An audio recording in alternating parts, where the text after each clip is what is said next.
Section 1. The Tip of the Iceberg. Origins, Lore, and the World That Was Built. There is something quietly hypnotic about a show that has been running for over 25 years.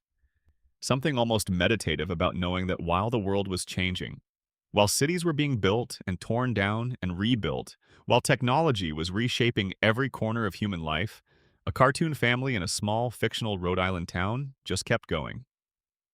The lights in their living room never went dark. The dog never stopped drinking. The baby never stopped scheming. Welcome back. Or welcome for the very first time, depending on when and where you found this. Get comfortable. Settle in.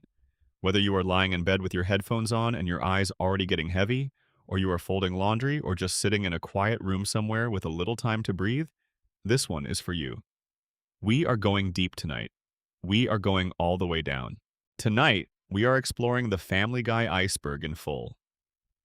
Not just the surface stuff, not just the facts you already know.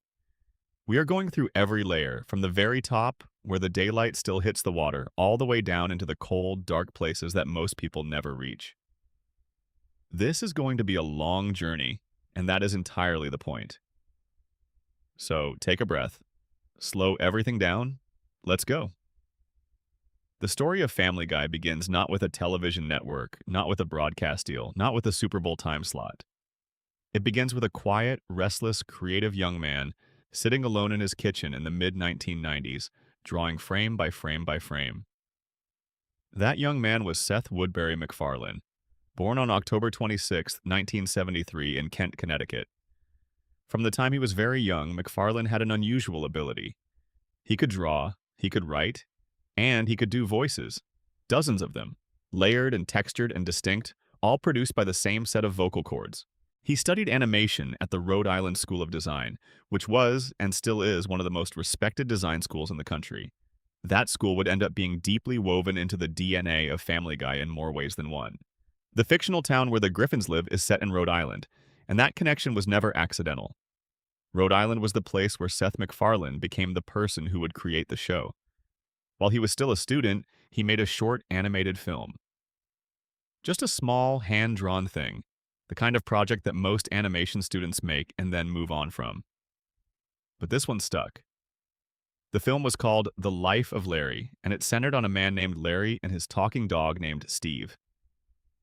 If you have ever watched those old shorts, and they are still out there if you look, you can feel the bones of Family Guy in every frame. Larry is slow-witted and good-natured. Steve is sharp and articulate. The dynamic is unmistakable. These two characters were essentially the first drafts of Peter and Brian Griffin. Hanna-Barbera, the legendary animation studio responsible for The Flintstones, Scooby-Doo, and dozens of other cultural touchstones, saw the short. They offered MacFarlane a job. He was still in school. He went anyway, and during his time there he worked as an animator and writer on shows like Dexter's Laboratory, Johnny Bravo, and Cow and Chicken. These were not prestige television. They were loud, colorful, frenetic cartoons aimed at children. But they taught MacFarlane the mechanics of animation production, the rhythms of the medium, the way a joke lands differently on screen than it does on a written page. In 1996, he made a follow-up to The Life of Larry. He called it Larry and Steve, and this time the characters were slightly more refined. Steve the dog was noticeably more polished, more articulate, more like what Brian Griffin would eventually become. Fox Broadcasting saw the short and, in a decision that would change the course of animated television, asked MacFarlane to develop it into a full series. What happened next is one of those stories that sound almost too cinematic to be real. Fox gave MacFarlane $50,000, a shockingly small number when you consider that most animated pilots cost somewhere in the range of $1 million to produce, and essentially said, "Make us something we can show to the executives." MacFarlane went home, and for 6 months, he barely slept. He sat at a desk in his kitchen, drawing every frame by hand, doing every voice himself, building an entire world from scratch. He later described the process as drawing like crazy, just pouring everything he had into this thing that may or may not go anywhere. What he produced was a 7-minute, hand-animated pilot that introduced Fox executives Gary Newman and Dana Walden to a family called the Griffins. There was Peter, Big, round, unmistakably working class. Exactly the kind of man who would drink too many beers and stumble into catastrophe. There was Lois, his wife, elegant and patient in a way that barely held together at the seams. There was Meg, the teenage daughter who just wanted to be noticed. There was Chris, the son. There was the baby, Stewie, who spoke in complete and elaborate sentences and harbored plans for world domination. And there was Brian, the dog who drank martinis and read novels and seemed in almost every way like the smartest person in any room he walked into. The executives loved it. They ordered 13 episodes. Family Guy was greenlit in July 1998, and by the time the show premiered on January 31st, 1999, Seth MacFarlane was only 24 years old and already an executive producer of a primetime network television series. That almost never happens. That is the kind of thing people put in textbooks as an example of exceptional creative talent, arriving at exactly the right moment. The premiere aired immediately after Super Bowl 33. That is about as good a time slot as exists in American broadcasting. Tens of millions of people are already on their couches, already in the television watching mindset, and there is Family Guy in all its strange, sharp, deeply weird glory. 22 million people watched that first episode. 22 million. That number is staggering now in an era of fractured streaming audiences and 15 different platforms competing for your attention every night. In 1999, it was a legitimate phenomenon. The show was set in a place called Stool Bend. No, wait, that was the Cleveland show. The Griffins town had a different name, a Rhode Island name. We are not going to use it here for the sake of keeping things fresh, but anyone who has watched the show knows exactly where it is. A small, fictional city in Rhode Island with a slight blue-collar energy and a whole lot of eccentric residents. The kind of place where your neighbors include a cop in a wheelchair, a sex-obsessed airline pilot, and a man named Cleveland, who speaks at about 1/4 of the normal human conversational speed. What made the early episodes of Family Guy genuinely brilliant, and this is important to understand before we go deeper into the iceberg, was the balance. There was an actual family at the center of the show that functioned like a family. Peter was dumb. Yes, I mean, yes. Catastrophically so. But the early Peter was dumb in the way that a person who trusts their gut too much and overthinks nothing is dumb. He was impulsive. He was naive. He made terrible decisions constantly. But he loved Lois. He genuinely, deeply, sincerely loved her.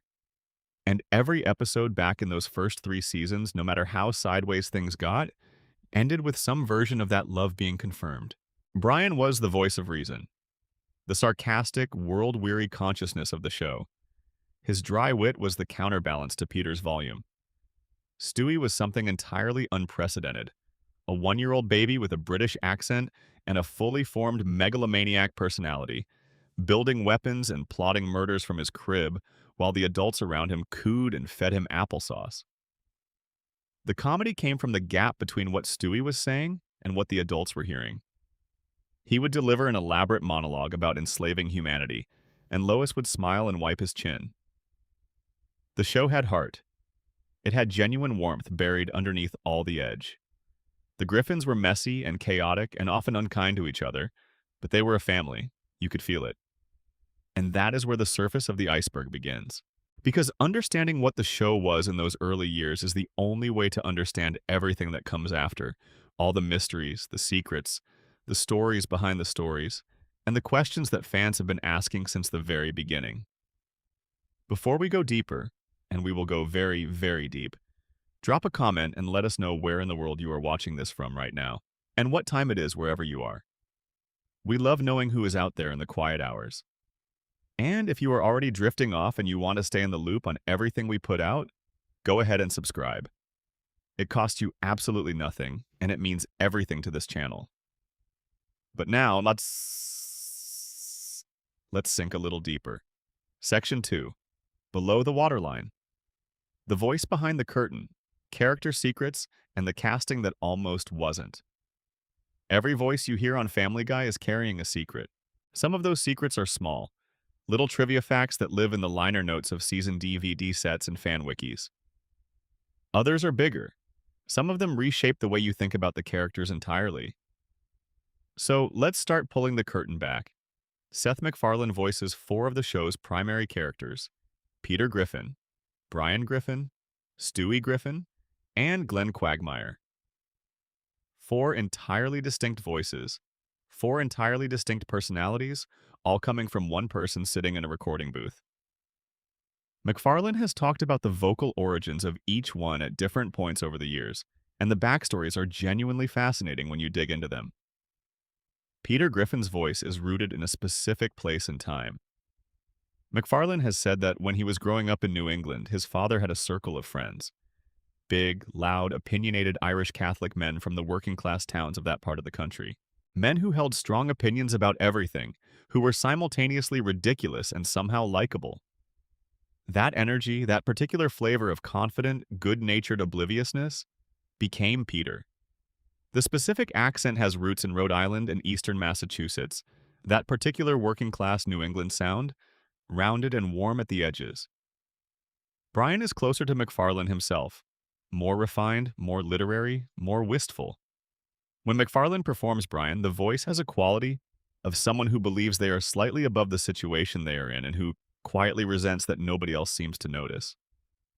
That is a very particular mode of being, and MacFarlane slips into it with remarkable ease.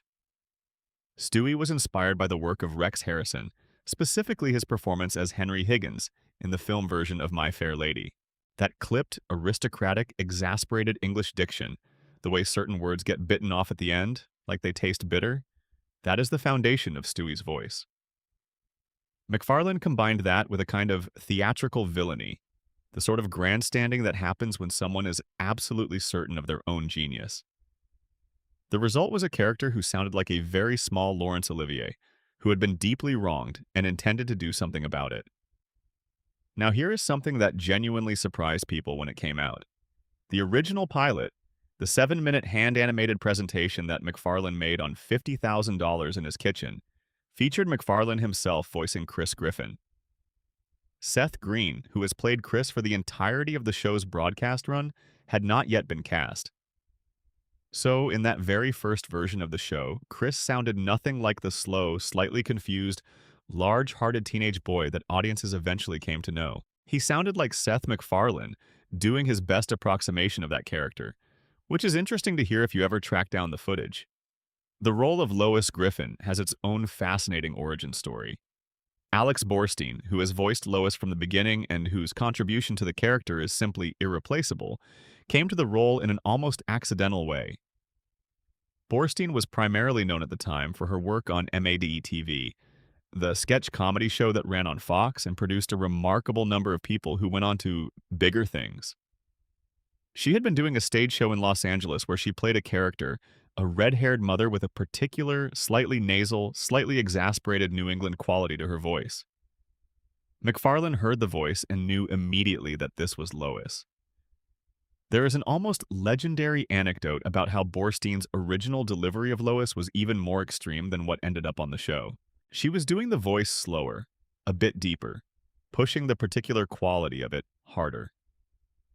MacFarlane's response, as she has recounted more than once, was essentially, make it a little less aggravating and speed it up, otherwise every episode will run 4 hours. That honest, extremely direct piece of direction helped land Lois in exactly the right place. Still distinctive, still warm, but livable. Something you could listen to for 22 minutes at a stretch. The role of Meg Griffin has one of the most interesting casting histories in the show. In the first season, and the transition happened partway through, not at a clean break, Meg was voiced by Lacey Chabert. If that name rings a bell, it is because Chabert was at that point fairly well known from her role in the film Mean Girls, among other things. Her Meg had a slightly different quality to it, a little softer perhaps, though the character was so underdeveloped in Season 1 that the difference is hard to pinpoint. Mila Kunis took over the role starting in Season 2, and specifically beginning with the episode that was marketed as the second episode of Season 2, Holy Crap. Kunis was 14 years old, or at least in her mid-teens, when she auditioned for the role. There is a famous story that during the audition, she told the producers she was 18 when asked, because she thought the role required her to be of legal working age for certain kinds of content. She was not 18. She got the role anyway. Meg Griffin has been Mila Kunis ever since. Patrick Warburton, who voices Joe Swanson, the wheelchair-using police officer neighbor, is one of those voices that once you identify it, you cannot unhear. Warburton has a baritone so deep and so precisely calibrated between heroic and slightly baffled that he was essentially born to voice a character who is simultaneously the most competent and most put-upon person in any scene he appears in. Joe was introduced in the first season episode A Hero Sits Next Door, in which Peter becomes genuinely jealous of how well-liked his new neighbor is. The irony is that Joe was originally conceived as a guest character. He became so immediately beloved that he was folded into the main ensemble essentially permanently. Mike Henry, who for many years voiced Cleveland Brown, and also voiced the show's older pervert character Herbert as well as the cleaning lady Consuela, was one of the most quietly prolific performers in the cast. Henry eventually stepped away from the role of Cleveland, something we will discuss in more detail later in the Iceberg. But his contribution to the texture of the show across its early and middle years was enormous. Now let's talk about something that lived right at the edge between the first and second tier of the iceberg. The physical appearance of Peter Griffin is based, at least in part, on a real person. There was a security guard at the Rhode Island School of Design named Mark Henteman, who shared certain physical characteristics with the character. Henteman later became a writer and producer on the show itself, which means the man who inspired the visual design of Peter Griffin eventually ended up writing jokes for him. That is the kind of full-circle story that you cannot quite invent. The design of the Griffin house is another detail that rewards attention. The house at 31 Spooner Street is a specific architectural type, the modest, slightly worn New England colonial, that you can find scattered across the suburban edges of Providence and similar cities. The interior of the house has remained remarkably consistent across hundreds of episodes, which required the animation teams across multiple studios and multiple seasons to maintain detailed reference sheets. The living room, the kitchen, the staircase, these spaces have been drawn and redrawn thousands of times. The dog Brian's full name is Brian H. Griffin. The H stands for nothing that has ever been officially confirmed, which is itself a small mystery that lives in the foam at the edge of the iceberg. Brian drives a 2004 Toyota Prius. This was an early and quite deliberate joke about his personality. Environmentally conscious, slightly smug about it, the kind of car that in 2004 signaled a very specific set of values. The Prius also occasionally just becomes part of a scene without comment, which is somehow funnier than any joke they could have written around it. Stewie Griffin's bedroom is a recurring detail that rewards close attention. In the first few seasons, the room was full of weapons, machines, and devices that reflected his evil genius persona. There were moments where his building blocks had been arranged to spell Red Rum, a reference to Stephen King's The Shining, specifically the moment when Danny Torrance writes the word murder backwards on the walls of the Overlook Hotel. The fact that this detail was hidden in a baby's bedroom, visible for only a few frames before the show moved on, was a gift to people who were paying close enough attention. There is also something important about the nature of Stewie's intelligence that early episodes handled very carefully. The show was never fully clear about whether the other characters could understand Stewie or not. In some scenes they could. In others they seemed to hear only babbling. Brian was the character most consistently depicted as understanding Stewie, which created a natural bond between them. But the ambiguity was intentional. It allowed the writers to play both sides of the joke depending on what a given scene needed. One more casting detail before we descend. The theme music of Family Guy, that bouncing, brassy, joyful introduction, was composed by Walter Murphy. Murphy is a musician best known for his 1976 hit A Fifth of Beethoven, which was a disco adaptation of Beethoven's Fifth Symphony that made it into the Saturday Night Fever soundtrack. McFarlane, who grew up steeped in the music of the Rat Pack era and the big band traditions of mid-century America, specifically sought out Murphy for the show. The result is a theme song that sounds like it could have come out of a 1950s variety show, which creates a fascinating tension with the content of the series it introduces. Every episode of Family Guy begins with this theme. Every episode ends with it or something related to it. For over 25 years, that melody has been the handshake between the show and its audience. and most people listening to it have no idea it was written by the man who helped Beethoven get funky. Section 3. The First Cancellation Conspiracy. How Fox Killed the Golden Goose Twice, and What Happened in the Dark.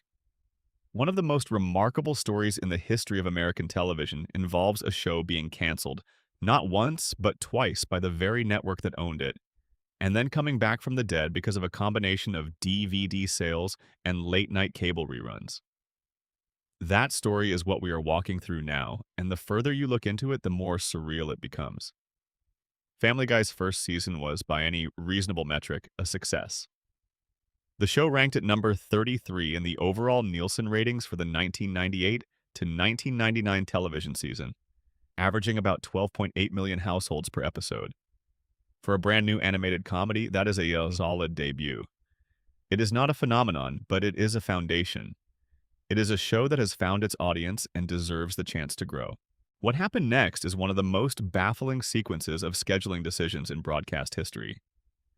Fox, having acquired this promising new animated series, immediately began moving it around the schedule in ways that made it nearly impossible for casual viewers to follow. In the second season, the network moved the show to Thursday nights at 9 o'clock in the evening.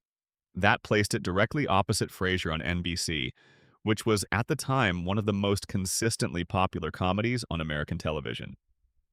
Frasier was in the middle of its remarkable 11-season run, pulling in massive numbers every week, beloved by critics and audiences alike. Putting a brand new animated show, one that was still finding its feet, still building a core audience, directly against Frasier was a decision that made no strategic sense. The ratings dropped. Predictably, as night follows day, the ratings dropped. Fox's response was not to give the show a chance to recover or to find it a more hospitable time slot. Their response was to move it again, this time to Tuesday nights, where it immediately ran into Who Wants to Be a Millionaire on ABC, which in 2000 was perhaps the biggest ratings phenomenon in American television. Who Wants to Be a Millionaire was airing multiple nights per week at this point. It was inescapable. It was consuming enormous portions of the viewing audience. And there was Family Guy, its new Tuesday night neighbor, getting absolutely ground into dust. Fox kept moving the show, without notice, without allowing audiences to settle into a routine, without giving the series the stable broadcast environment that young shows need to survive.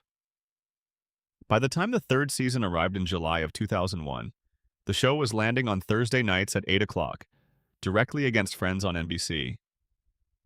Friends in 2001 was the single most watched show on American television. It was finishing a run of cultural dominance that had been going on for years.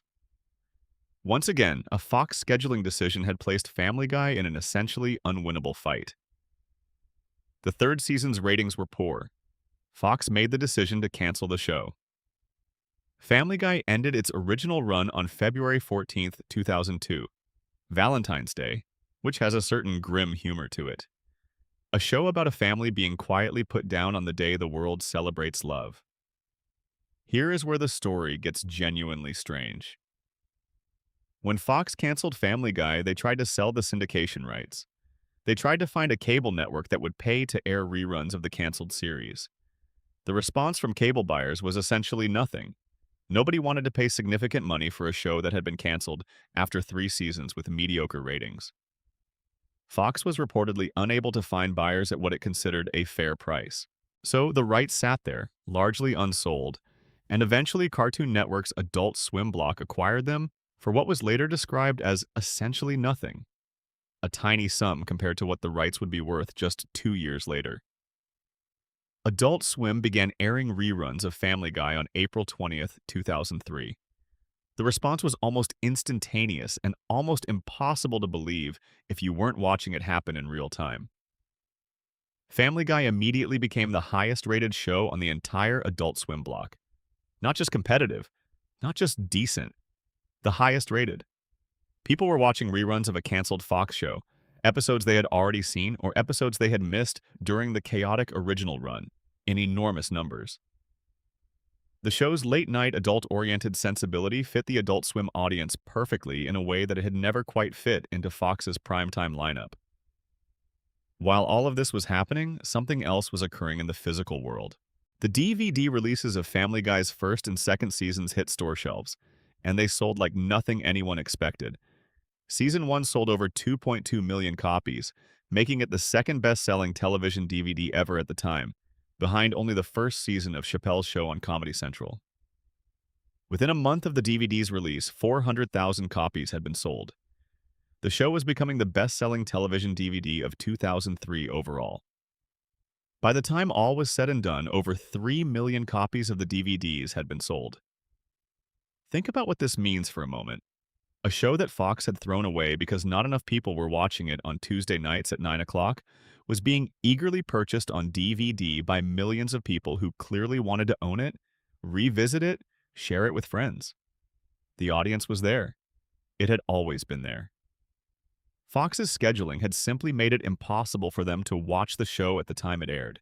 This combination, massive Adult Swim ratings and record-setting DVD sales, gave Fox the data it needed to reconsider its decision. The network that had twice canceled Family Guy began making phone calls. Negotiations happened.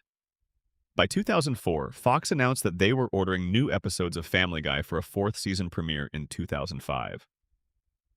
The show was coming back.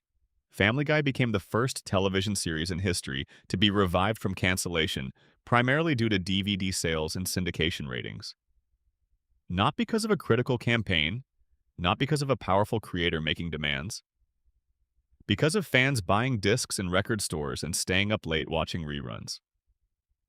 The audience resurrected the show through sheer commercial will. This is a detail that matters enormously when you think about the show's relationship with its fanbase.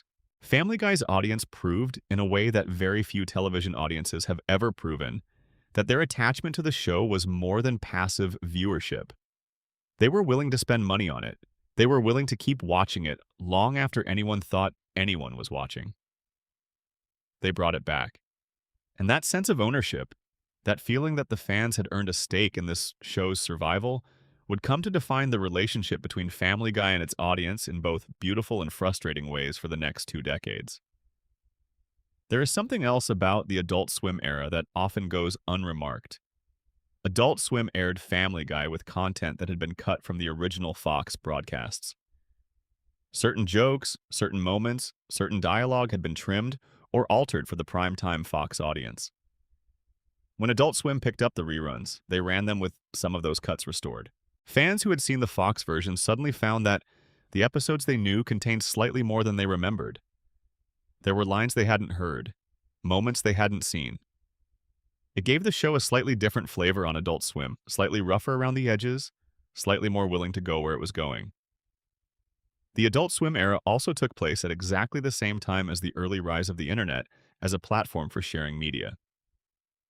YouTube launched in 2005, the same year Family Guy came back to Fox.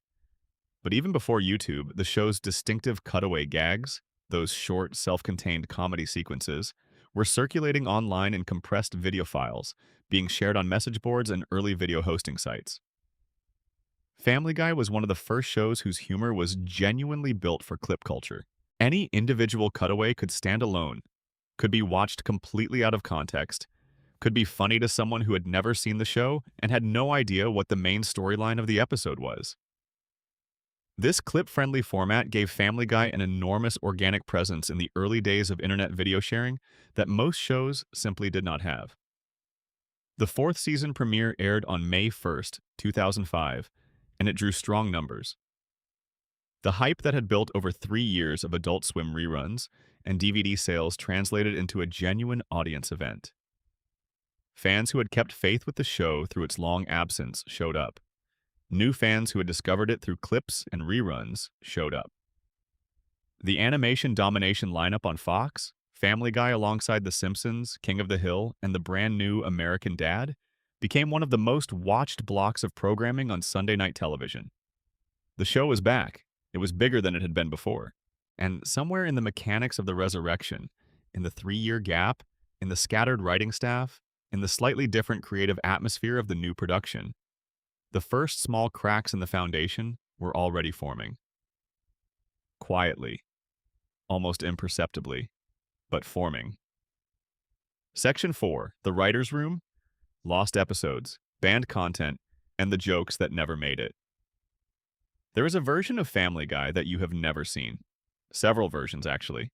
The history of the show's relationship with its own censors, with the network that aired it, with the moral climate of various moments in American culture, and with the practical limitations of what could be animated and broadcast on a Thursday or Sunday night, is a long and genuinely fascinating one. Let's start with the most straightforwardly strange case, the episode that has never aired on American television. In Season 8, the Family Guy writers produced an episode called Partial Terms of Endearment. The episode dealt with surrogacy and abortion. The central plot involved Lois agreeing to serve as a surrogate for an infertile couple. The couple dies in a car accident partway through the pregnancy, and Lois is left with the question of what to do. The episode was written with the show's characteristic combination of physical comedy, including a Looney Tunes-style sequence in which a deeply uncomfortable Peter attempts various absurd interventions, and genuine emotional weight. The show is making a specific argument, or at least presenting a specific perspective, on reproductive rights. Fox, which had greenlit the episode, then decided not to air it.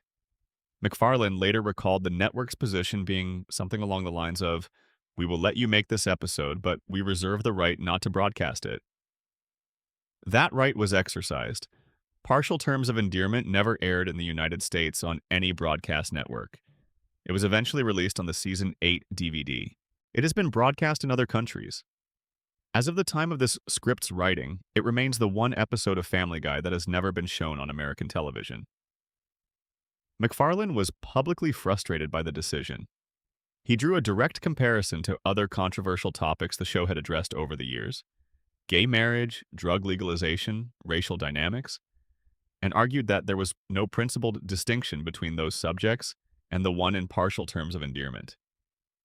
His argument was essentially that if satire is a legitimate art form, it has to be willing to engage with the full range of contested social questions.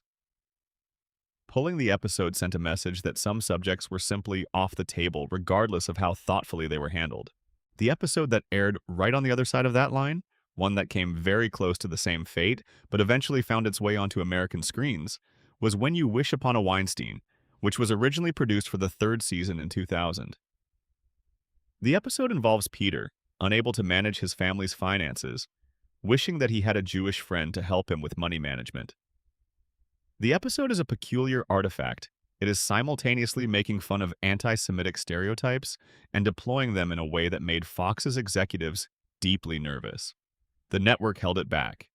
It did not air on Fox until 2004, after Adult Swim had already broadcast it to the Adult Swim audience a year earlier. By the time Fox finally ran the episode, it almost felt like an afterthought. The episode Turban Cowboy from Season 11 has a history that became genuinely disturbing in the way that only real-world events can make something disturbing in retrospect. The episode contains a cutaway gag in which Peter drives a car through the Boston Marathon, running over runners. It is presented as an absurdist joke about Peter's incompetence. The episode aired on March 17, 2013. Less than a month later, on April 15, 2013, 2 pressure cooker bombs were detonated near the finish line of the real Boston Marathon, killing 3 people and injuring hundreds more. An edited version of the episode began circulating online almost immediately after the bombing, a version that had been crudely spliced to make it look like the show had depicted the attack itself, including scenes that the actual episode did not contain in the order in which they were presented. MacFarlane responded quickly and forcefully, calling the edited clip abhorrent and expressing his condolences to the victims. Fox pulled the episode from its streaming platforms and reruns almost immediately. It stayed off-air for years. The episode did not return to Hulu until September of 2022, almost a decade after the bombing. The scenario was genuinely painful for everyone involved. Nobody at Family Guy had predicted a terrorist attack. Nobody had depicted one. The episode's joke about the Boston Marathon was entirely disconnected from anything like what actually happened. But the proximity in time, combined with the dishonest editing of the circulating clip, created a moment of real controversy that the show and its creator had to navigate carefully. There is another category of lost or altered content that deserves attention: the scenes that were removed from episodes after the terrorist attacks on September 11th, 2001. The show's second episode, titled I Never Met the Dead Man, contains a sequence in which Stewie is going through airport security and sings a song. At the end of the song, he makes a reference to Osama bin Laden. The joke was removed from almost all subsequent broadcasts and from the original DVD release, though it has since been restored on some streaming versions. The reasoning was obvious. The joke was recorded and aired before September 11th, and in the aftermath of that day, any content touching on terrorism or specific terrorist figures felt different in a way that could not simply be programmed around. Speaking of September 11th and Seth MacFarlane specifically, there is a story here that we will address in much greater depth later in the Iceberg, when we get to the stranger and more unsettling depths. But plant this seed now. On the morning of September 11th, 2001, Seth MacFarlane was booked on a specific flight out of Boston. He did not make it onto that flight. The consequences of that miss, both for him personally and for the show that might not have continued without him, form one of those strange hinge points in history where the difference between presence and absence is everything. Back to the lost content. The show's writing room produced a great deal of material over the years that never made it to broadcast for reasons ranging from network censorship to legal concerns to simple quality control. MacFarlane has mentioned in interviews that there were planned responses to South Park's Cartoon Wars critique, including one that involved depicting South Park creators Trey Parker and Matt Stone in a specific compromising location. But the joke was ultimately considered to be in poor taste and was dropped. The decision was made that engaging in that particular exchange was not worth the energy. The feud was real, but the writers chose not to escalate it in the way they originally planned. There were also episodes that were written, but substantially altered due to legal concerns. The show has had at least two notable legal challenges over the years. One involving comedian Carol Burnett, who objected to the show's use of a character that she felt was too closely based on her trademark cleaning lady character from The Carol Burnett Show, and one involving the owners of the copyright to When You Wish Upon a Star, the famous Disney song, which was parodied in an episode. Both cases went to court. Both were ultimately decided in Family Guy's favor on the grounds of parody protection under copyright law. The writing room itself has a particular culture that is worth understanding. Pitching jokes at Family Guy was, by multiple accounts, a performative experience. Writers would stand up and act out their ideas, doing voices, doing physical comedy, treating the pitch process as a kind of live performance. MacFarlane and the senior staff would react in real time. Only the material that landed well in the room would proceed to the script. This means that for every joke that made it into a finished episode, there were probably dozens of pitches that went nowhere. The show that exists is already filtered through a process of selection and rejection that most viewers never think about. Some of that filtered out material has surfaced over the years through DVD commentary tracks, through interviews with former writers, and through the show's own occasional self-referential moments. The writers were clearly aware that they were generating a body of material that would be discussed, examined, and picked apart for years. They left breadcrumbs. Section 5, The Dark Lore of the Griffins. Character secrets, hidden timelines, and the questions the show never answers. There are things the show tells you and things it implies and things it outright refuses to address. And learning to navigate those three categories is the key to understanding the Griffin family at any real depth. Let's go through each major character and find what is hiding just below their surfaces. We begin with Peter Griffin, who contains more contradictions than almost any other character in the history of animated television. In the early seasons, Peter is established as a man who works at a toy factory called the Happy-Go-Lucky Toy Factory. He later gets a job at the Pawtucket Patriot Brewery, which becomes his more permanent workplace. He is Irish-American and Catholic. He grew up with limited means. His father, Francis Griffin, was a cold, disapproving man who was deeply resentful of Peter, in ways that were never fully explored but were clearly significant. His biological father, because there is a biological father complication, is a man named Mickey McFinnigan, an Irish man Peter tracks down in the Season 3 finale. The implications of this revelation, that the man Peter thought was his father was not actually his biological parent, ripple through the character in ways the show acknowledges briefly and then essentially never returns to. Peter's intelligence, or lack thereof, is a recurring puzzle. In the early seasons, Peter is not so much unintelligent as he is impulsive and poorly informed. He makes bad decisions because he does not think them through, not because he cannot think at all. There are moments in those early seasons when Peter shows genuine emotional intelligence, genuine warmth, genuine connection with Lois and his children. The stupidity is a surface texture over something more complicated. Then there is the question of Peter's actual IQ, which was addressed in the show itself at a point when the character's flanderization was already well underway. The show depicted Peter as having a borderline intellectual disability under certain diagnostic frameworks, specifically the episode where he is tested and found to be technically handicapped, which he then uses as an excuse for various behaviors. This is played entirely for comedy.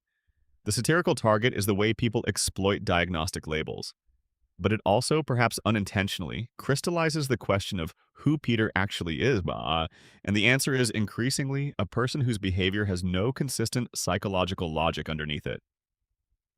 Brian Griffin's timeline contains several anomalies that reward close attention. Brian is canonically 8 years old in the show's timeline, which in human equivalent dog years would put him somewhere around middle-aged. He has a biological son named Dylan, the result of a relationship he had years before the show begins. Dylan is a teenager when he appears on the show, which creates interesting timeline mathematics if you think about when Brian would have had to have this child. Brian also, at various points in the show, shows genuine evidence of his failed writing ambitions. Unfinished novels, terrible self-help books that become inexplicably successful, aspirations towards serious literary work that never quite materialize. The pathos of Brian's failed creative life is most real and most honest in the early seasons, before his personality curdled into something more simply obnoxious. There is a detail about Brian that often goes unnoticed. He is the character who most consistently breaks what you might call the implicit rules of the show's world. In a world where animals do not talk and the supernatural does not intervene, Brian is simply accepted as a talking dog without comment. The other characters are not surprised by him. The world around him does not find him remarkable. He exists in a kind of liminal space between the human world and the animal world. He drives a car and writes novels and goes on dates, but he also fetches things and eats from a bowl. The show occasionally plays with this duality, using it as a source of either comedy or genuine pathos depending on the episode. Stewie Griffin's trajectory is the most dramatic transformation in the show's history, and the deeper you look at it, the more deliberate it seems. The original Stewie, the tiny evil genius with the ray gun and the world domination plans, was, from a narrative perspective, a character with an enormous ceiling. The joke of a baby wanting to kill his mother is funny, but the potential of a baby with this particular intelligence and this particular personality interacting with the entire world was, if anything, underexplored, rather than exhausted when the writers decided to soften him. MacFarlane has been candid in interviews about the decision. The evil baby routine, as he described it, had been taken as far as they could see taking it. The attempts to kill Lois had become repetitive. The world domination plots were diminishing in inventiveness. The choice was made to evolve the character rather than keep repeating the same beats. What the writers did instead was lean into Stewie's relationship with Brian and explore a softer, more emotionally complex version of the character. The world domination dropped away. The murderous impulses toward Lois went from central to occasional to essentially absent. Stewie became a character whose storylines were about identity, belonging, his relationship with Brian, and increasingly his gender expression and sexuality. Topics the show approached in a way that was occasionally genuinely thoughtful and occasionally simply used for shock value. The two-part episode Stewie Kills Lois and Lois Kills Stewie from Season 6 is often discussed as the moment the show acknowledged what it was doing with the character. In those episodes, Stewie finally does what he has been threatening to do for 5 seasons. He kills Lois. The show goes fully into the scenario, following the aftermath of the murder and Stewie's subsequent rise to the kind of global power he has always dreamed of. It is thrilling television, genuinely. And then the show reveals that all of it was a simulation on Stewie's computer. None of it actually happened. The reset was clever in the moment.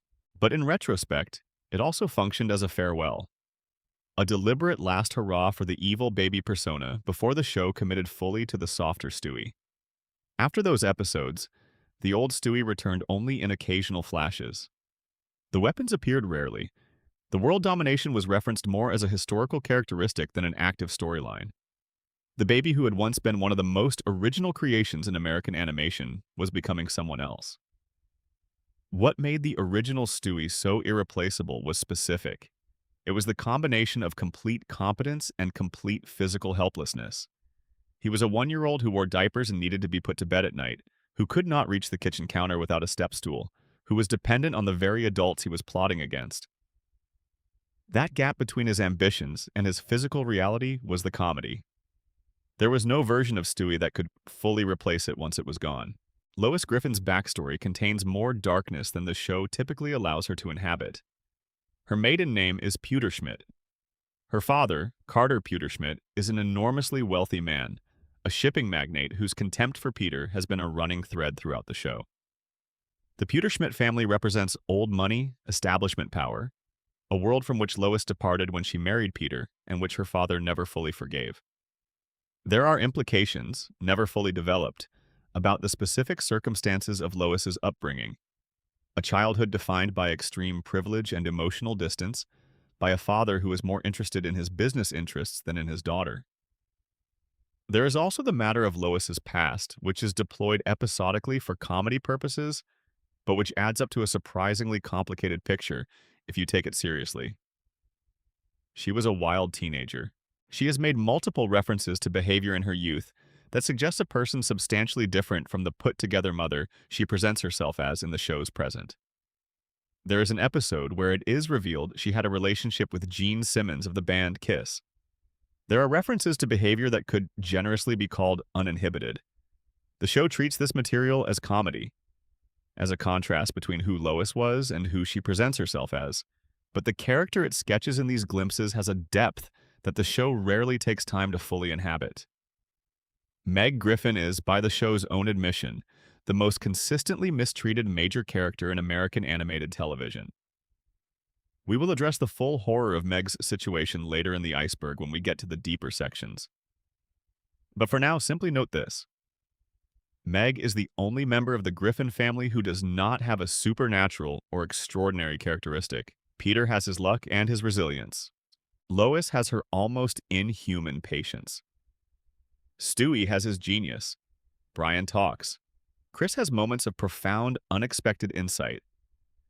Meg is just a person, a teenager trying to navigate a family and a school and a world that has decided, for reasons the show never fully examines, that she deserves nothing.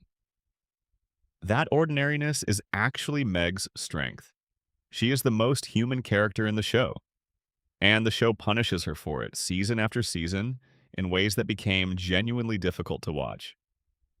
Chris Griffin, the show's second youngest Griffin child and Peter's only biological son, is a character whose potential was perhaps the most consistently squandered across the show's long run. In the early seasons, Chris had a specific comedic function that was genuinely interesting. He was large, physically awkward, not particularly academically gifted, but possessed of occasional eruptions of unexpected profundity. There was something almost mystical about early Chris. He would say something simple and obvious that would turn out to be the most insightful observation in the room. He would produce a piece of artwork that was genuinely beautiful. The joke was that the least likely person in the family was sometimes the one who saw most clearly. This quality faded over the seasons.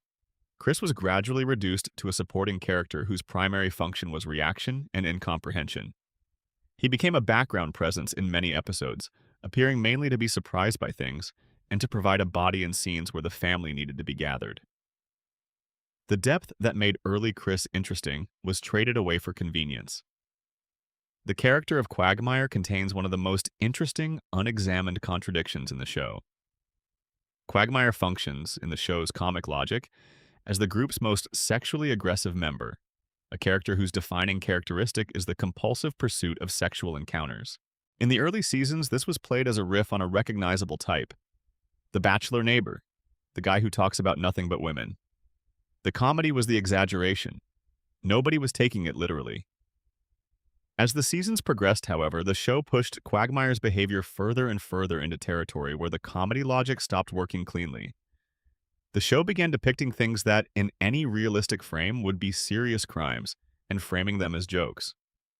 The famous catchphrase that became associated with quagmire became a shorthand for this entire dynamic, a three-syllable sound that served as a punchline for behavior that, taken seriously, was not funny at all.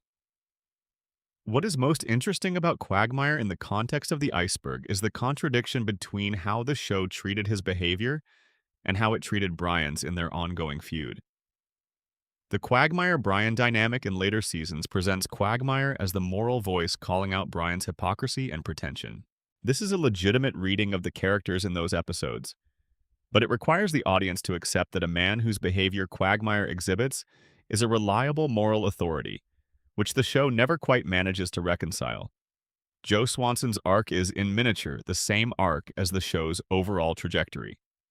His introduction as the supremely capable, admired, physically powerful police officer, whose wheelchair was not the first thing anyone noticed about him. That introduction is perfect. It is warm and funny and genuinely kind in its treatment of disability. The joke in A Hero Sits Next Door is not that Joe is in a wheelchair. The joke is that Peter is jealous of someone who is simply better at being a person than Peter is, and who happens to also use a wheelchair. In the later seasons, the wheelchair became the joke. Joe's disability was the source of comedy in a way that the show's early seasons had specifically refused to allow. His wife Bonnie, who had been pregnant for essentially the entire original run of the show, a running gag about the impossibly long television pregnancy, finally gave birth in season 7. Their marriage deteriorated in subsequent seasons into the same kind of domestic dysfunction that characterized most relationships on the show in its later years. Joe went from being the man everyone envied to being the man everyone patronized. It is a genuinely sad trajectory for a character who deserved better. Section 5. Addendum: the supporting cast and their secrets. The world around the Griffin family contains a remarkable number of characters who have their own deep lore, their own strange histories, their own moments of accidental depth that reward close attention. Cleveland Brown deserves particular attention at this point in the iceberg. Cleveland was one of Peter's original 4 friends, along with Joe and Quagmire. And his defining characteristic in the original run was a particular slow, measured way of speaking, a gentleness and a patience that made him the most emotionally functional of the group. He was the one who would absorb the chaos of a situation and respond to it at a speed that made everything around him feel slightly calmer.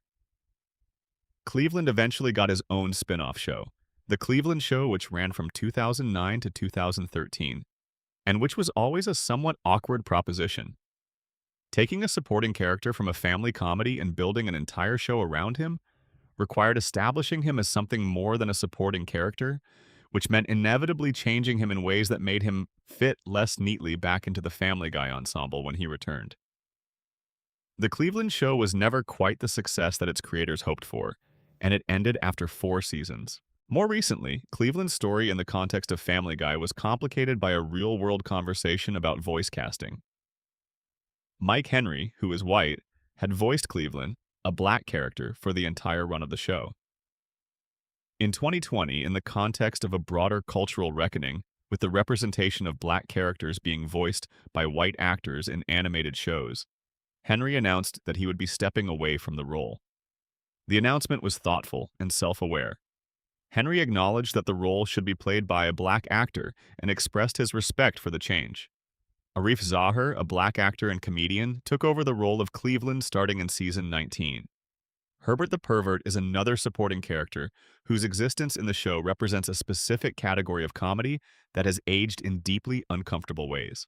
Herbert is an elderly man in the Griffins neighborhood who has an explicit and completely undisguised sexual attraction to Chris Griffin. The character's attraction to a teenage boy is the entire joke. His voice, his manner, his behavior in every scene he appears in, all of it is built on the premise that a pedophile's desires are a legitimate source of comedy when the desired person is oblivious to them.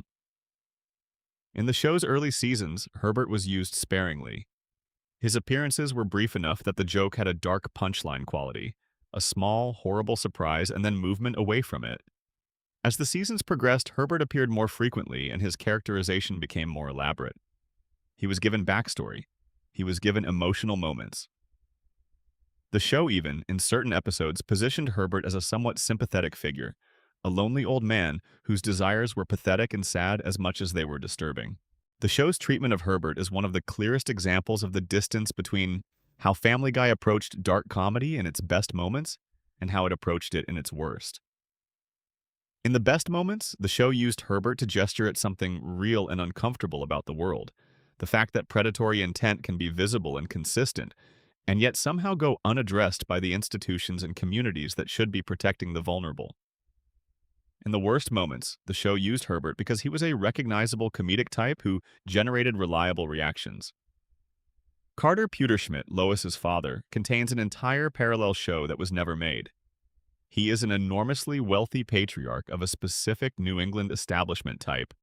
Old money, patrician manner, complete contempt for Peter Griffin, and for what his daughter chose when she chose to leave that world. His backstory, which the show touches on in fragments, suggests a man who has done genuinely terrible things in the course of building and maintaining his fortune. There are episodes in which Carter's business practices are depicted as clearly illegal or deeply harmful, and these episodes use this for comedy rather than for any sustained moral examination. The potential of Carter as a character who embodies the damage done by unchecked wealth was largely unrealized, which is a small tragedy given how precisely he was drawn in his best moments. The giant chicken, Ernie, as he is apparently named, deserves a full section of his own, but we are going to have to settle for a note.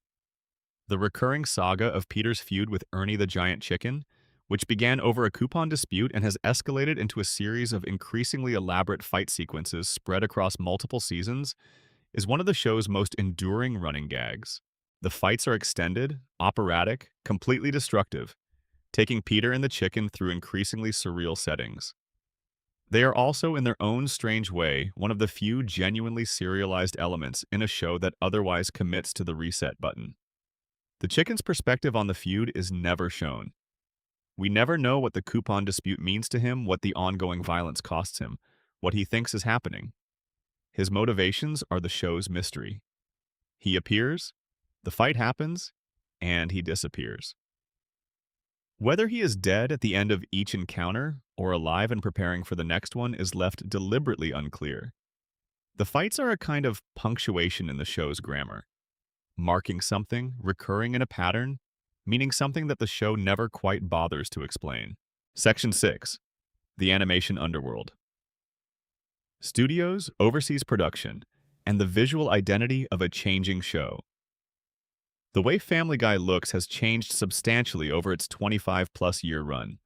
These changes were not random.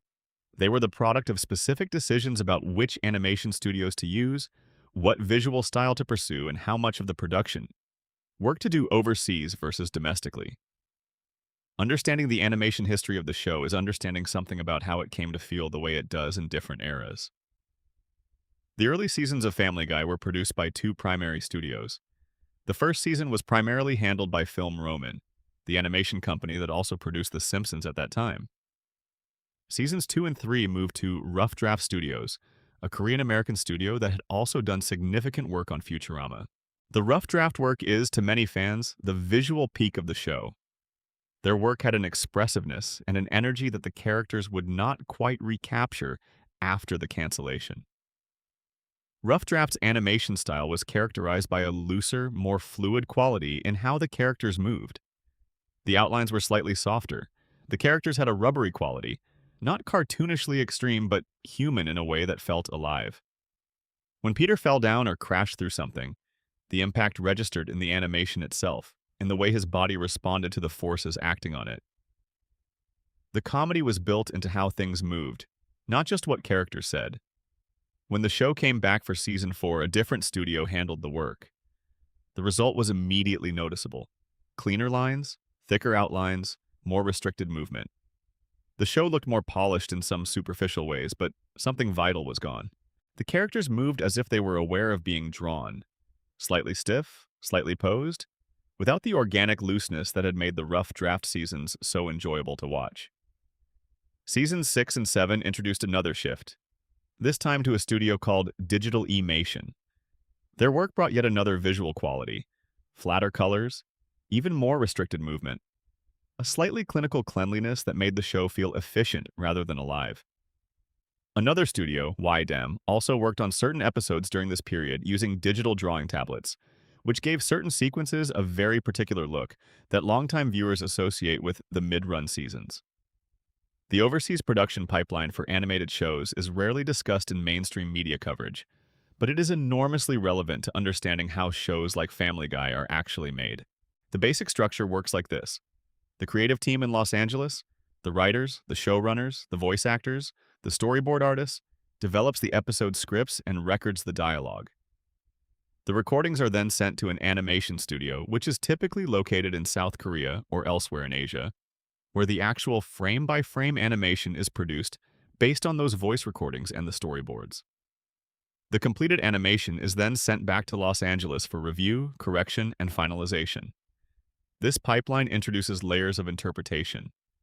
The animation studio is working from reference sheets, from storyboards, from the voice recordings themselves, but they are not in the room with the creators. Details can shift, proportions can drift. The specific way a character was supposed to move in a given scene can end up slightly different from what was intended when the animation comes back. Supervising the overseas animation to catch these discrepancies and send corrections back is a significant part of the production process. It also means that the visual consistency of Family Guy over its long run is, in some ways, more remarkable than it gets credit for. Maintaining the same characters across hundreds of episodes and multiple animation studios, keeping Peter's proportions consistent, keeping Stewie's particular profile recognizable, keeping the spaces of the Griffin house visually coherent, required an enormous amount of maintenance work by the show's animation supervisors. There is also the matter of what the show did with its special episodes.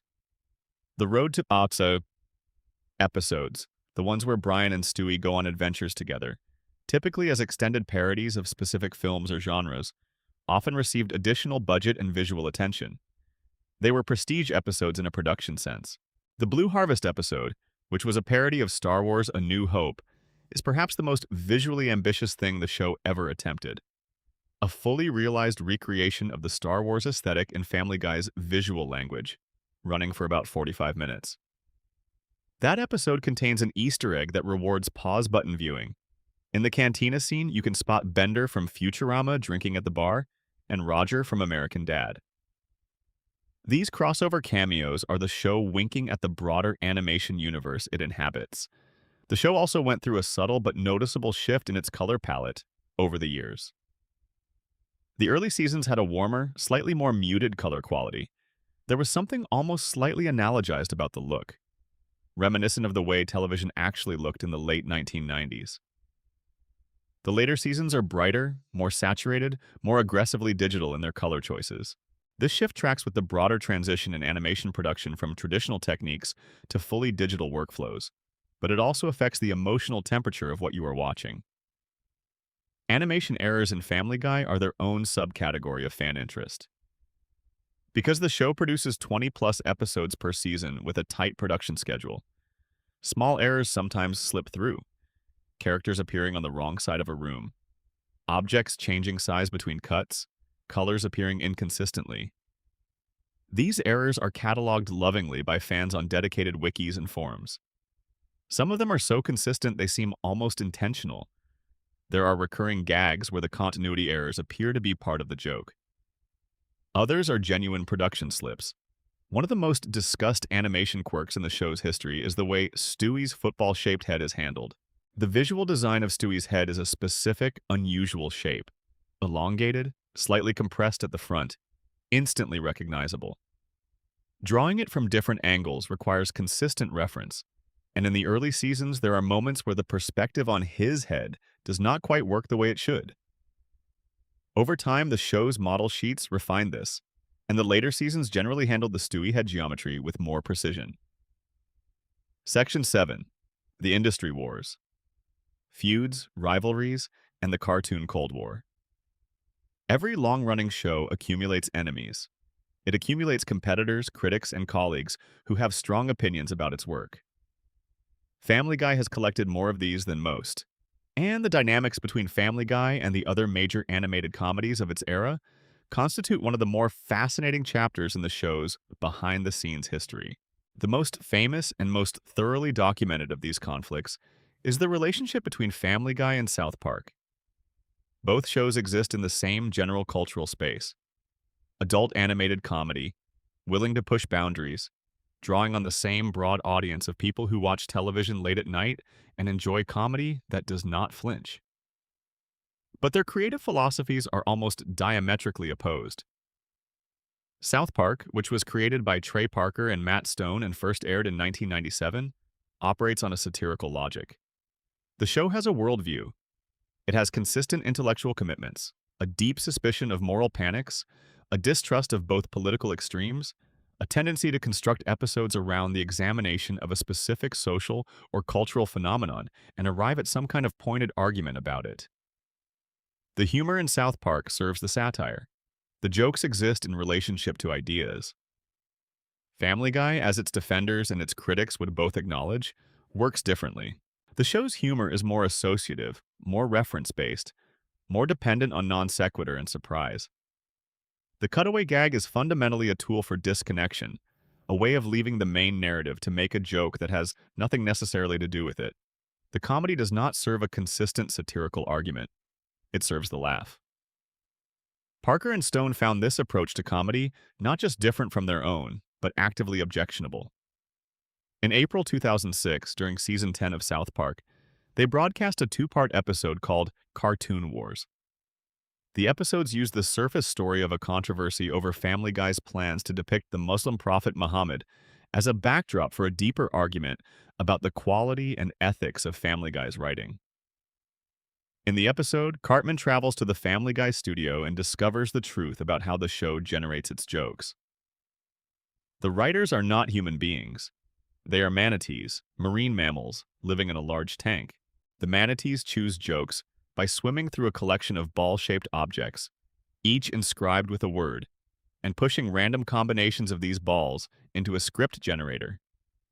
The joke is that any Family Guy cutaway can be constructed by combining random pop culture references and proper nouns without any connecting logic. One of the example jokes produced by the manatees involves a specific combination of words that results in a non sequitur cutaway about Gary Coleman. The implication is clear. There is no thought in here. There is no craft. It is random. This was a direct, public, extremely well-watched attack on the creative integrity of Family Guy. It aired on Comedy Central, which had a different viewership than Fox but substantial overlap in the people who watched both shows. It was discussed extensively. It was talked about in animation circles. And crucially, it was not just South Park attacking Family Guy. It was two creators saying explicitly that they did not respect what another creator was doing with the medium of animation. McFarlane's response was measured in public. He said in interviews that he found the South Park episodes funny and accurate. He acknowledged the critique of the cutaway gag. He noted that cutaways were never intended to advance the plot. They were bonus jokes, additions to an already existing comedy, not the architecture of the humor itself. Whether that defense held up was a matter of perspective. What was less public was the reaction inside the Family Guy writing room. Writers have since revealed in various interviews and commentaries that the manatee characterization stung. It was internalized. Some writers referred to weaker cutaway pitches as manatee jokes, adopting the language of the South Park criticism as a self-deprecating shorthand. The show fired back in 2009 with the episode Spies Reminiscent of Us, which featured a sequence where Peter's Family Guy-style humor was a massive hit at an improv show, while Quagmire's more South Park-style political commentary died on stage. It was a response, but it was a gentle one, more of a wry acknowledgement than a declaration of war. The feud never fully resolved. Parker and Stone have continued, at various points over the years, to express their lack of respect for the show's writing. Matt Stone was once asked directly whether he watched Family Guy and said that he had seen it, and that he hated it, and that he did not respect the writing. McFarlane, for his part, eventually pivoted to a more conciliatory tone. He has in recent years praised South Park's remarkable production speed, which allows them to respond to events in near real time as something genuinely impressive. Whether this represents genuine detente or simply the passage of time making the conflict feel less urgent is hard to say. There is also the matter of what happened when Simpsons writers and King of the Hill writers heard about the Cartoon Wars episodes. Reports emerged, and this was never officially confirmed, but was circulated widely enough to feel credible, that writers from both those shows reached out to Parker and Stone to thank them for making Cartoon Wars. That The Simpsons and King of the Hill writers, who were on the same network as Family Guy and existed in a complicated adjacency to the show, were apparently pleased by South Park's public critique of their Fox stablemate. The relationship between Family Guy and The Simpsons has always been charged with a particular kind of competitive tension. The Simpsons arrived first. The Simpsons defined what adult animated comedy could be on network television. By the time Family Guy arrived in 1999, The Simpsons had already been running for a decade and had established a visual grammar, a comedy logic, a cultural weight that Family Guy was inevitably compared to. The criticism that Family Guy was simply The Simpsons but ruder was voiced constantly in the show's early years. MacFarlane has consistently pushed back on this characterization, arguing that the two shows have fundamentally different sensibilities. That The Simpsons, with its grounded Midwestern family and its emphasis on satirizing specific American institutions, is doing something categorically different from what Family Guy was doing with its more surreal, more pop culture-drenched approach. The two shows eventually did something that seemed almost impossible. They made a crossover episode.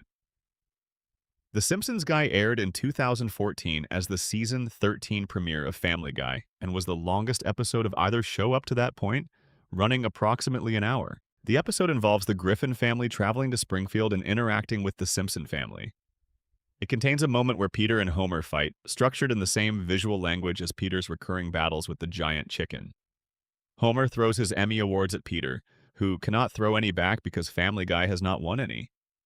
The show acknowledging the Emmy gap between itself and The Simpsons, in an episode that was itself a kind of artistic summit meeting, is exactly the kind of self-aware gesture that Family Guy became increasingly prone to in its later years. American Dad, which we will discuss at length later in the Iceberg, represents a different kind of competitive dynamic, more like a sibling rivalry than an external feud. Both shows were created by Seth MacFarlane. Both aired on Fox. Both existed in the Animation Domination's Sunday night lineup. And yet they developed in dramatically different directions, with American Dad eventually coming to be regarded by many fans and critics as the superior show. This inversion, the spin-off surpassing the original, is one of the stranger and more instructive stories in the show's history. Section 8. The controversial episodes. What got pulled, what stayed, and what followed the show into reality. The history of Family Guy's most controversial moments is also, in some sense, a history of American culture, of what audiences could tolerate, of what networks were willing to broadcast, of how the line between provocative and harmful is drawn and redrawn as circumstances change. We have already discussed partial terms of endearment and the airport security sequence that was cut after September 11th. But the controversy surrounding the show is much broader and much older than those specific cases. The Parents Television Council, an advocacy group that monitors content it considers inappropriate on broadcast television, placed Family Guy on their list of worst primetime shows for family viewing in 2000, 2005, and 2006. This was during the show's early years and its revival period, respectively. The FCC received numerous complaints about specific Family Guy episodes.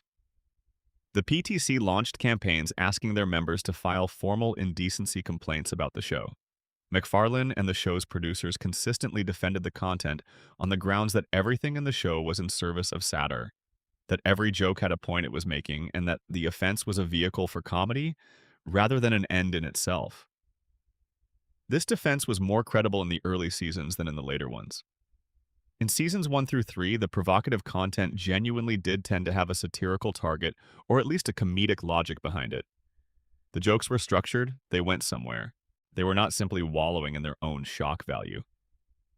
The Venezuelan ban is one of the stranger international incidents involving the show.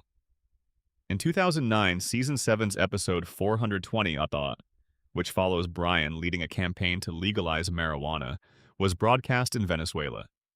The country's justice minister at the time objected to the episode as an example of the United States exporting drug culture and issued warnings to cable stations in the country about broadcasting Family Guy content.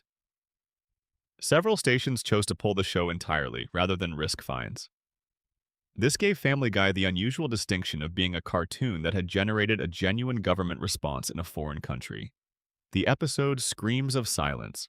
The story of Brenda Q from Season 10 remains one of the most divisive episodes in the show's history, from a tonal perspective rather than a censorship one. The episode deals with domestic violence. Specifically, Quagmire's sister Brenda is in an abusive relationship, and the episode follows the family's attempts to intervene. What makes the episode so uncomfortable, and what critics have written about extensively, is that it depicts the abuse in a realistic and unflinching way while wrapping it in the show's typical comedy framework. The result is an episode that many viewers found tonally incoherent, neither serious enough to be treated as a genuine dramatic statement about domestic violence, nor comic enough to function as satire. It is an episode that means well and executes awkwardly, and the awkwardness is precisely what makes it worth examining. The Season 4 episode from the revival, Don't Make Me Over, contains a brief sequence that sparked a specific and somewhat obscure controversy. Stewie, in the context of doing a dare involving trading something for money, does something that was interpreted by some viewers as depicting a specific kind of inappropriate adult behavior involving a minor. The sequence is ambiguous and brief. It does not depict anything explicit, but the context and the specific staging of the moment made it uncomfortable enough that it has been discussed in fan communities for years as an example of the show going somewhere it did not need to go. The episode The 2,000-Year-Old Virgin from Season 13 depicts Jesus Christ as a character in a way that many Christian viewers found deeply offensive. Jesus appears as a contemporary figure who is still, after 2 millennia, a virgin, and the episode follows Peter's attempts to help him. The show had made jokes about Christianity and about religious figures throughout its run, but this episode was longer and more sustained in its treatment of Jesus as a comic character. The PTC and various Christian advocacy groups responded predictably and loudly. Family Gay from Season 7 depicted Peter pursuing a relationship with another man after being injected with a substance that altered his sexual orientation. LGBTQ advocacy groups were divided on the episode. Some found it offensive for treating homosexuality as something that could be medically induced and then medically reversed. Others found it a genuine attempt to satirize anti-gay attitudes by depicting the absurdity of those who oppose gay rights. The episode resulted in formal complaints to the FCC from the PTC and was referenced by commentators for years as an example of the show's inconsistent relationship with LGBTQ representation. Then there is the question of Quagmire. Glenn Quagmire is, by any reasonable description, a character who would be a registered sex offender if the laws of his world were applied consistently. His primary character trait is an obsessive, compulsive, multi-decade pursuit of sexual encounters with women who have not necessarily consented to his interest. This was initially presented as a joke, the exaggerated horndog neighbor played for broad comedy. Over the seasons, it became something more and something darker, as the show pushed Quagmire's behavior further and further into territory that was not technically criminal, only because the show was a cartoon and could choose not to have consequences. The treatment of Quagmire raises a genuine question about what the show was actually arguing when it depicted his behavior as funny. Was it satire? Was it normalization? Was it simply the show refusing to think carefully about what it was doing? The answer is probably some combination of all three at different points in the show's long run. Section 8 Addendum, Meg Griffin and the Decade of Punishment. We promise to address Meg fully, and the Iceberg demands it. What happened to Meg Griffin over the course of Family Guy's run is one of the strangest and most sustained acts of character destruction in the history of American animated television. It is not a thing that happened quickly. It was accumulated, layered, built up year after year like sediment, until the weight of it became definitional. In the first season of the show, Meg Griffin was voiced by Lacey Chabert. She was the Griffin family's oldest child, a teenage girl at James Woods Regional High School in the fictional Rhode Island town where the family lives. She was unremarkable in the specific way that the most relatable characters tend to be. She wanted to be popular. She wanted to be liked. She had a crush on a boy who was not interested in her. She was normal. In a family that included a secret evil genius baby and a talking dog with literary ambitions, normal was its own kind of joke. The comedy of Meg in season 1 came from her boringness relative to the supernatural strangeness of everything around her. That joke was a good one. It was warm and observational and honest. Being the most ordinary person in an extraordinary family is a real experience. A lot of people have felt that way. The comedy was rooted in something true.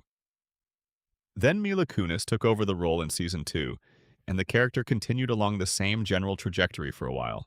Slightly neglected, slightly overlooked, trying and mostly failing to fit in at school. Still not vicious.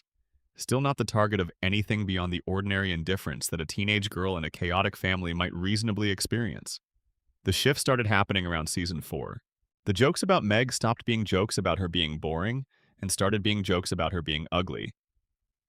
Characters began commenting on her appearance in a way that was not just teasing, but genuinely contemptuous.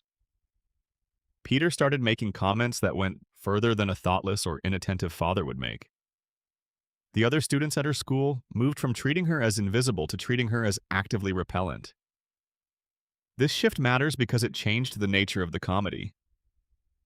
When Meg was just boring, the audience could feel sympathy for her without the show becoming uncomfortable. We all know what it is like to be the least interesting person in the room.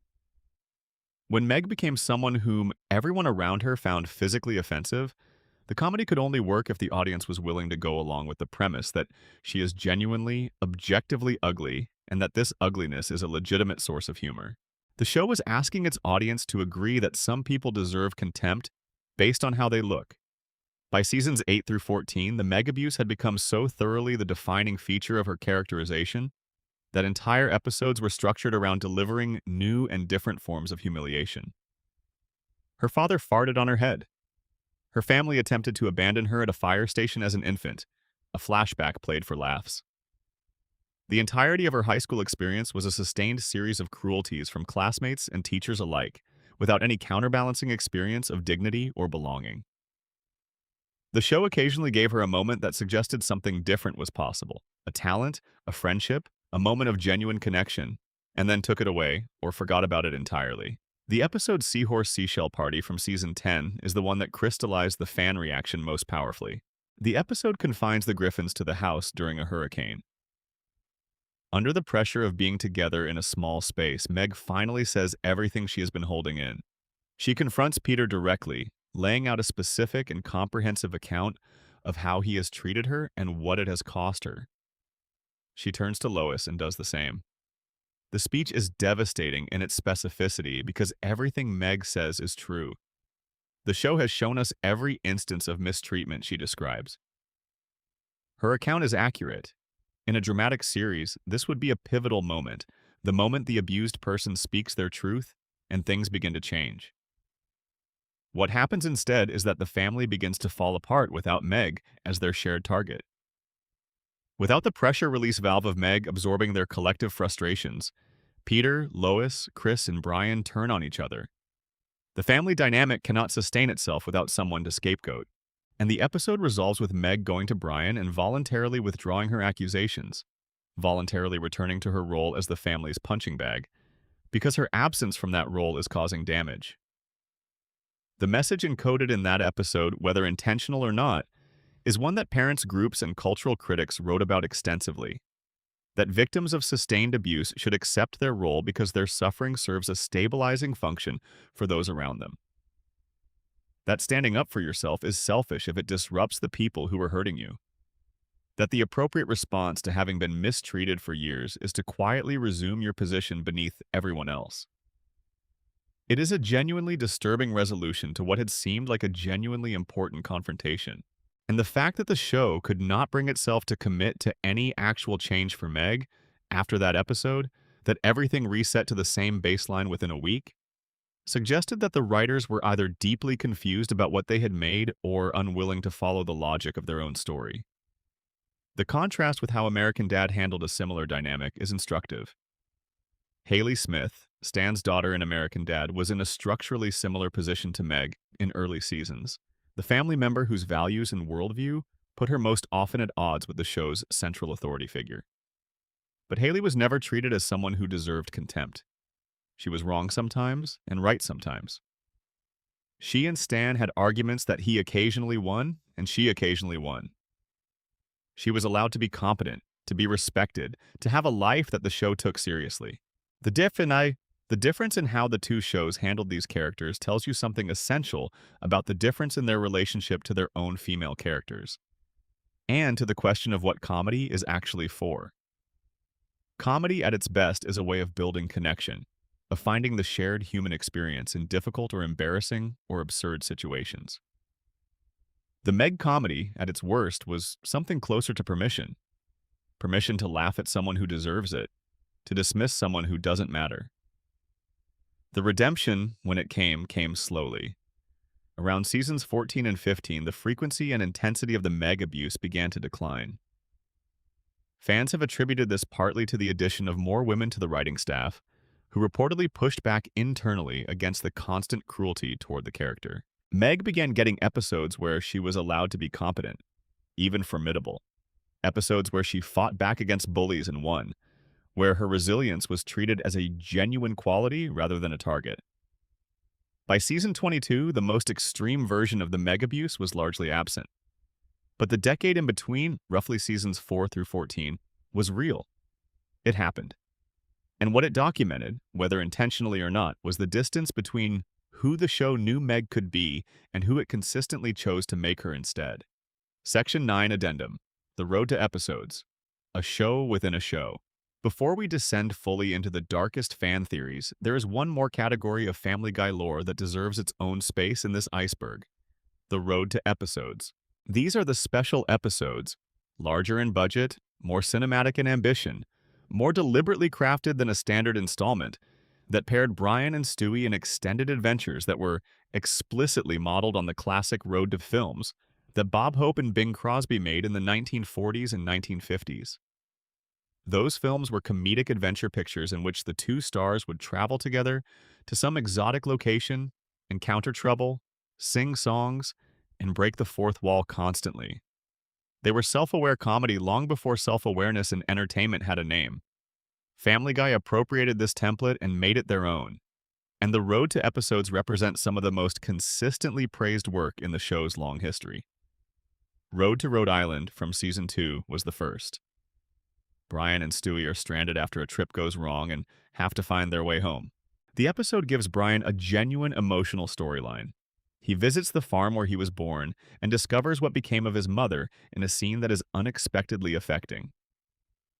The comedy and the sentiment coexist without either undermining the other, which is harder to achieve than it looks, and which the show managed in this episode with real skill.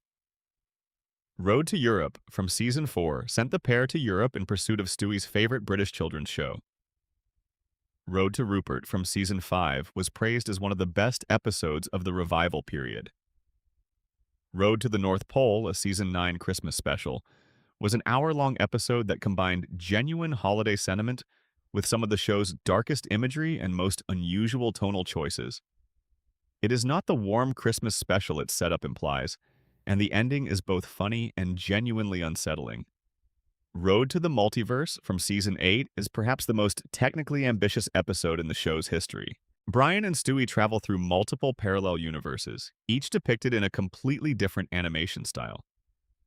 The episode moves from the show's standard visual language to a Disney-style animation, to a rough pencil sketch style, to a photorealistic universe, to a universe in which the show is produced in traditional Japanese anime aesthetic. Each transition requires a complete visual overhaul for the duration of those scenes. It is a love letter to animation history and a genuine showcase of what the show's production team was capable of when given the resources and the creative mandate to do something extraordinary. The Road to Episodes work when they work because they give Brian and Stewie room to breathe outside the Griffin family dynamic. Away from the house and away from Peter's chaos and Lois's management of that chaos, the two characters can be fully themselves with each other. Brian's intelligence and genuine care for Stewie, Stewie's affection for Brian beneath all the theatrics, the deep and slightly inexplicable bond between them that the show spent years building. The shows within the show. What the Road to Episodes also demonstrate is that the creative talent behind Family Guy never fully left. These episodes were being produced during the same seasons that contained the show's most criticized material. The writing team that produced Back to the Pilot and Road to the Multiverse and the Bank Vault episode was also producing the Conway Twitty sequences and the worst of the Meg abuse arcs. The capability for excellence was always present. The question was always one of allocation: which episodes received the genuine creative investment, and which ones were produced on autopilot to fill the season order. The Brian and Stewie episode from Season 8, the one with the Bank Vault, the one where Brian reveals the gun, might be the purest example of what Family Guy could be when everything aligned. No cutaways, no guest stars, no elaborate set pieces. Just two characters in a locked room, talking honestly about who they are and what their lives mean. The episode was written by Gary Janetti, one of the show's original writers, and it stands as a kind of argument, a quiet, sustained argument delivered entirely through character and dialogue, that this show had always been capable of more than it usually attempted. That argument was never fully answered. The show heard it and kept moving forward at its usual pace. There is a class of thought about Family Guy that lives not in the show itself, but in the space between what the show depicts and what it refuses to explain. Fan theories about Family Guy cover an enormous range of territory, from relatively benign observations about continuity inconsistencies to genuinely dark frameworks that recontextualize the entire show. The most famous and most deeply unsettling of the fan theories about Family Guy is the coma theory. The theory proposes that Peter Griffin is not actually living the events of the show. He is lying in a hospital bed in a coma, dreaming everything. The theory's origin is typically traced to a specific moment in the show where Peter is hit by a car. The theory argues that Peter did not survive that impact, or some other trauma, and that everything we watch is the hallucination of a brain-damaged man. In this reading, Peter imagines himself as a bumbling fool because he cannot face the reality of his own failures. He was not actually a bad father and husband, or he was, and the coma is his punishment. Lois, in the theory, dies in the car accident or whatever the initial traumatic event was. The Lois we see in the show is Peter's idealized memory of her. Beautiful, patient, forgiving beyond all reason. The children are what Peter imagines his children could have been. Chris is large and simple and good-natured, the version of a son who is not threatening. Meg is the outlet for Peter's self-loathing. He makes her the target of the ridicule he cannot direct at himself.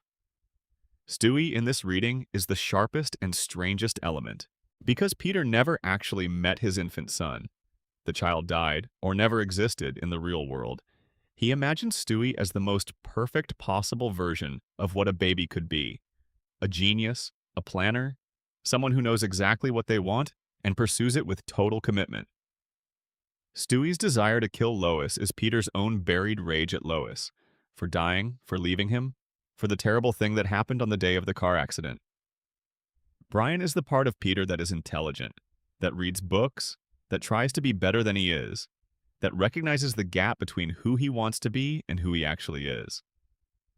Putting all of his intelligence and sensitivity and ambition into the family dog is the most honest thing Peter could do with his self-awareness in a dream state. It is too threatening to put those qualities in himself. The friends, Joe, Cleveland, Quagmire, are the people from Peter's actual life, versions of the people who come and visit him in the hospital. Joe is the man Peter wishes he could be. Brave, purposeful, respected, a hero, even with limitations. The wheelchair is the disability Peter sees in himself. This theory is unverifiable by design. The show will never confirm or deny it, but it is compelling in the way that the best fan theories are compelling. It uses the internal logic and inconsistencies of the show to construct a framework that makes a kind of sense. The reason the show never commits to real consequences, the reason characters reset to their baseline at the end of every episode regardless of what happened, the reason dramatic events are regularly revealed to have been dreams or simulations. All of this fits into the coma theory's logic. The Stewie is actually gay and the show knows. It theory is perhaps the second most discussed interpretive framework for the show. From early in the revival seasons, the show began layering in jokes and implications about Stewie's sexuality and gender expression. He cross-dressed with increasing frequency. He expressed interest in male characters. He made references to his own sexuality that were almost always played for comedy, but that accumulated over hundreds of episodes into something that seemed less like a running gag and more like a consistent characterization. MacFarlane has given different answers to questions about Stewie's sexuality in different interviews at different points in the show's run. In some interviews, he has said that Stewie is gay and that this is intentional. In others, he has been more ambiguous, suggesting that Stewie is still discovering his identity and that pinning down a definitive answer would flatten the character. The show itself has been similarly inconsistent, deploying the jokes when they served a scene and then stepping back from any firm commitment. What makes this interesting from an Iceberg perspective is the question of what the show was actually doing with these characterizations over time. Was it building towards something? Was it simply using the possibility of Stewie's queerness as a comedy resource without any intent to follow through? Was the ambiguity itself the point? A way of keeping the character interesting across many seasons without committing to a direction that might alienate parts of the audience? There is also the question of what Brian Griffin's gun in the bank vault means. In the Season 8 episode Brian and Stewie, widely considered one of the finest episodes the show ever produced, Brian and Stewie are locked in a bank vault for the weekend. Without the usual cutaway structure, without the usual ensemble comedy, the episode becomes something much more intimate. Two characters having real, painful conversations about what their lives mean. In the course of one of these conversations, Brian reveals that he keeps a loaded gun in a safety deposit box in that vault. He has kept it there for years. The implication is unmistakable. Brian has considered using it on himself. This moment is handled with a gentleness and a seriousness that almost nothing else in the show manages. Stewie's reaction, the way he receives this information, the way it affects him, communicates something about their friendship that 100 episodes of cutaway comedy could not. The gun is never mentioned in any other episode. It exists entirely within Brian and Stewie, which makes it simultaneously one of the most honest moments in the show's history, and one of the most isolated. Why does Brian keep the gun? The show's answer, insofar as it has one, is that Brian is a character whose intelligence makes him aware of his own failures in a way that Peter, who lacks that intelligence, never has to be. Brian knows he has not become what he wanted to become. He knows the novel will never get finished. He knows the relationship he wants will never materialize. The gun is the place where that knowledge lives. Section 10. The Peter Griffin Problem. Flanderization, cruelty, and the transformation that defines the show's decline. Flanderization. That word comes up again and again in any serious discussion of Family Guy's later years, and it comes from the very network that airs the show. Ned Flanders, the endlessly patient, deeply religious neighbor on The Simpsons, is the character who gave this phenomenon its name. In the early seasons of The Simpsons, Flanders was a fully rounded person. Kind, generous, a good father, a good neighbor, whose religious faith was one part of a complete personality. Over the many seasons that followed, the show stripped away everything else about Flanders until his entire identity was simply religious. Intensely, almost pathologically, comically religious. One trait consuming an entire person. Family Guy inflicted this process on every major character in its roster. But Peter Griffin's transformation is the most dramatic, the most complete, and the most damaging to the show as a whole. The Peter Griffin of seasons 1 through 3 is a specific and coherent character. He is a working-class man from a Catholic Irish-American background. He works with his hands. He drinks beer and watches television and loves Lois in that particular inarticulate, deep, unshowy way that some men who are not equipped to express emotion demonstrate love, by being present, by always coming home, by the way they look at their wife when they think nobody is watching. He is not intelligent. He is not careful. He makes terrible decisions constantly. But he means well. The key phrase is, he means well. Early Peter always meant well. His disasters were the product of inadequacy, not malice. The Peter Griffin of seasons 8 and beyond is a different creature. The stupidity that was once a surface texture over a good heart became, over the years, the total substance of the character. He does not mean well anymore. He does not particularly mean anything. He simply acts, and the actions become more extreme and more directly harmful, and the consequences become less and less connected to the actions. And the Peter who once hugged his wife and apologized and tried to do better becomes almost entirely absent. The specific examples of this transformation that the show itself inadvertently documented are almost too plentiful to catalog completely. There is the moment in the episode that involves a boat, a fin, and a perceived shark, in which Peter shoves Lois underwater and flees in the boat to save himself, leaving her behind in what he genuinely believes is mortal danger. Early Peter would have thrown himself between his wife and danger, incompetently and with disastrous results, but he would have been facing it. Late Peter does not even hesitate. He pushes her and runs. There is the pattern of behavior toward Meg that became the show's defining characteristic for the better part of a decade.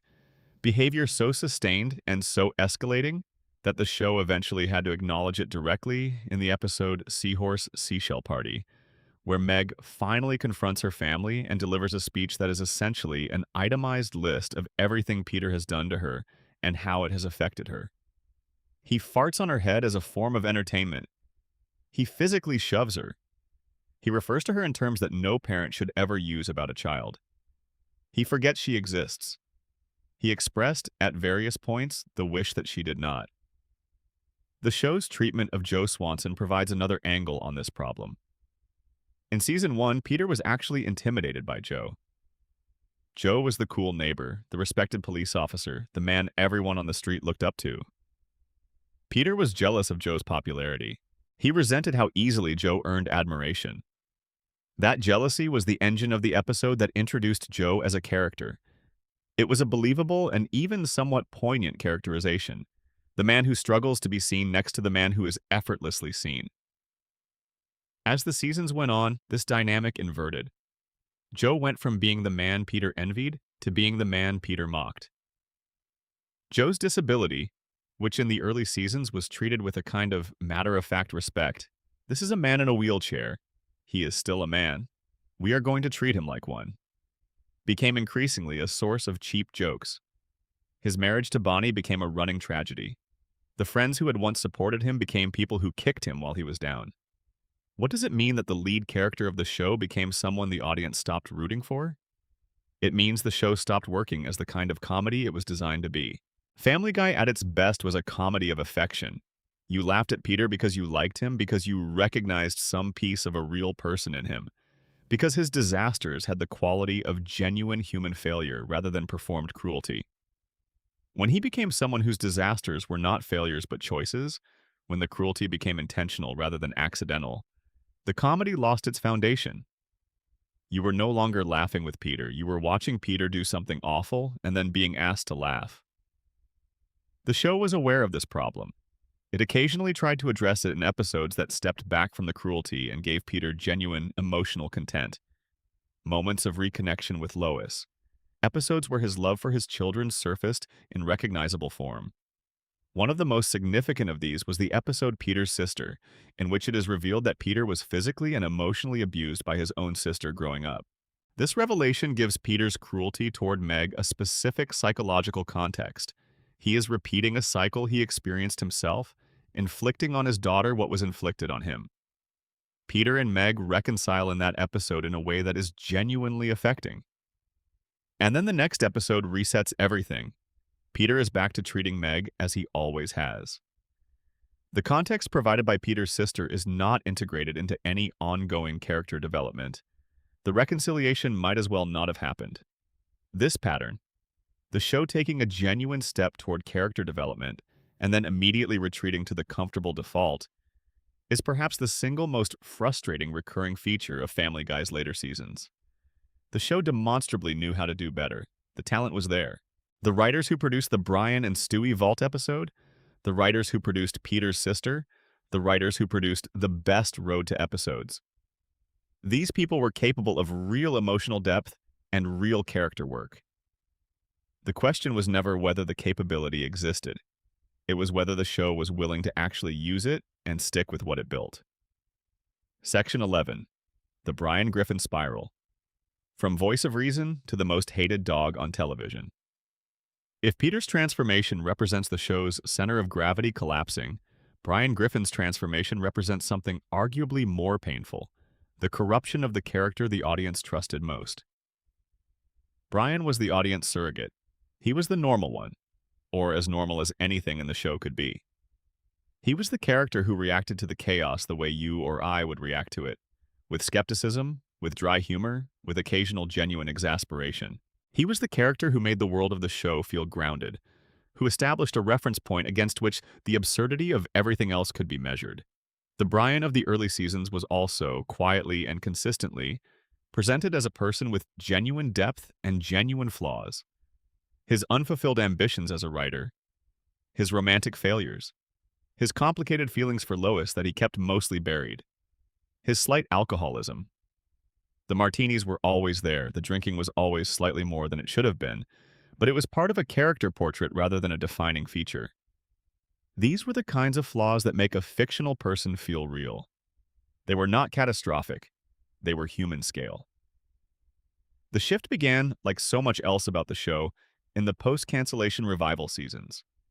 Brian's political opinions, which had always been present as one element of his personality, began taking up more and more space in how he was written. Episodes would include long scenes in which Brian delivered speeches about political or social issues. He was expressing the writer's own views, clearly, and even viewers who agreed with those views found the scenes exhausting, because watching a character deliver a political speech is categorically different from watching a character have a political opinion. One is advocacy, the other is character. This expansion of Brian's role as political mouthpiece crowded out the other things he had been. He was less funny because more of his screen time was devoted to expressing positions rather than making jokes. He was less sympathetic because the confidence with which he held his positions made him seem sanctimonious rather than thoughtful. The sarcasm that had once been his defining quality became something sharper and less generous. The episode Brian Writes a Bestseller from Season 9 is often cited by fans as the turning point, the moment when Brian became something it was genuinely difficult to like. In the episode, Stewie encourages Brian to publish a self-help book, a deliberately low-effort piece of writing aimed at the self-improvement market. Brian takes the encouragement. The book becomes a bestseller. And rather than responding with gratitude or even simple pleasure, Brian becomes immediately and aggressively arrogant. He treats Stewie, the person who believed in him and pushed him toward this success, with contempt. He behaves as though Stewie's support was an obstacle he overcome rather than a foundation he built on. The speech that Quagmire delivers about Brian in the Season 8 episode Jerome is the New Black is worth dwelling on, because it functions as a remarkable piece of the show's internal self-criticism. Quagmire, who is himself a deeply flawed character, sits across from Brian and tells him, in specific and measured terms, everything that is wrong with him. He is a phony intellectual. He is a bad father who has abandoned his son. He makes constant moves on Lois in front of her husband, which is the behavior of someone who either does not care about Peter's feelings or actively enjoys humiliating him. He talks about being a writer without actually writing anything of substance. He has managed to turn pretension into a personality. Every accusation Quagmire levels at Brian in that speech is supported by things the show has actually depicted. Nothing Quagmire says is unfair, and the show clearly wanted the audience to feel the truth of what Quagmire was saying. The audience was meant to agree with Quagmire. The speech was an acknowledgement that Brian had become insufferable.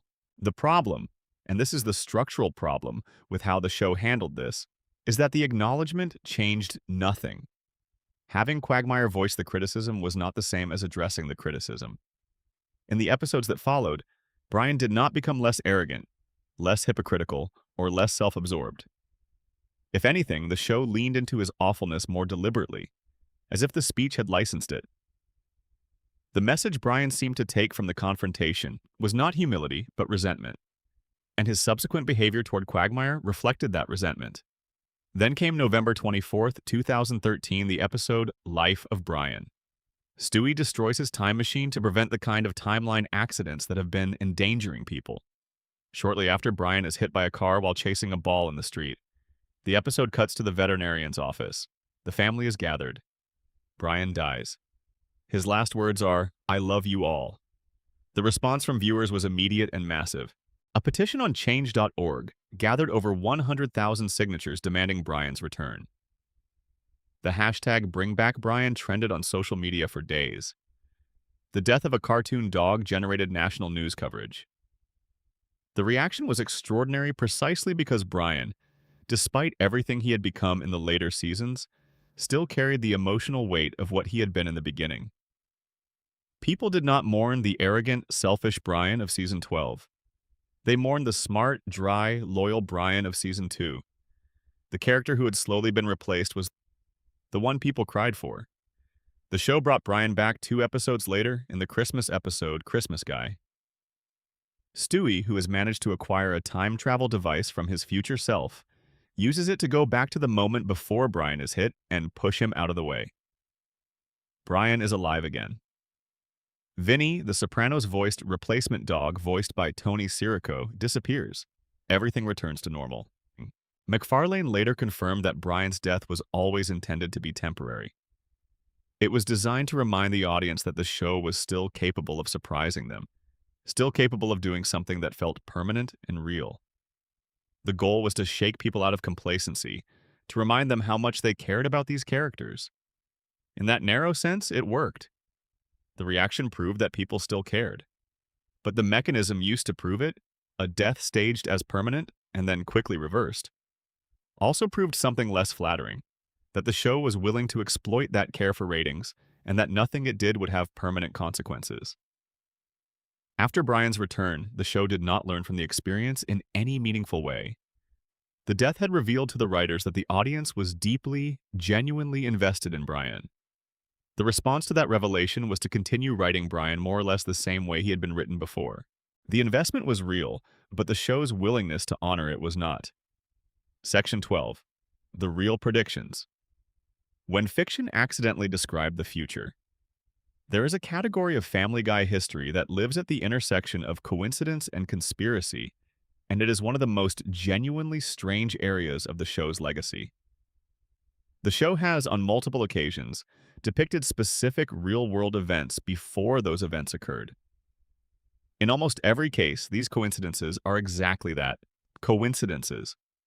But the coincidences are numerous enough, and some of them specific enough, that they have generated genuine discussion about whether the writers knew something the rest of the world did not, or whether the sheer volume of content the show produces over decades makes some degree of accidental prediction almost statistically inevitable.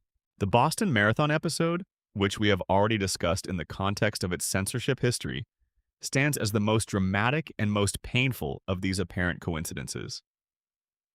The episode Turban Cowboy aired on March 17, 2013.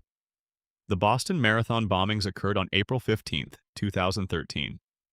The episode contained a cutaway in which Peter drives through the Boston Marathon in a car, and a separate scene in which a phone call accidentally triggers explosions. An edited version of the episode circulated online after the bombing, dishonestly combining scenes to make it look as though the show had depicted the attack specifically. The edited clip was viewed by millions of people before it was debunked. MacFarlane's response was immediate and unambiguous. He called the edited clip abhorrent. He expressed sympathy for the victims. The episode was pulled from all platforms within hours. The fact that the episode was a genuine coincidence, that the cutaway about the Boston Marathon was a random joke about a specific city's most famous annual event, with no connection to any foreknowledge of terrorism, made the situation no less painful. The episode that depicted Kevin Spacey's behavior is often cited in these lists.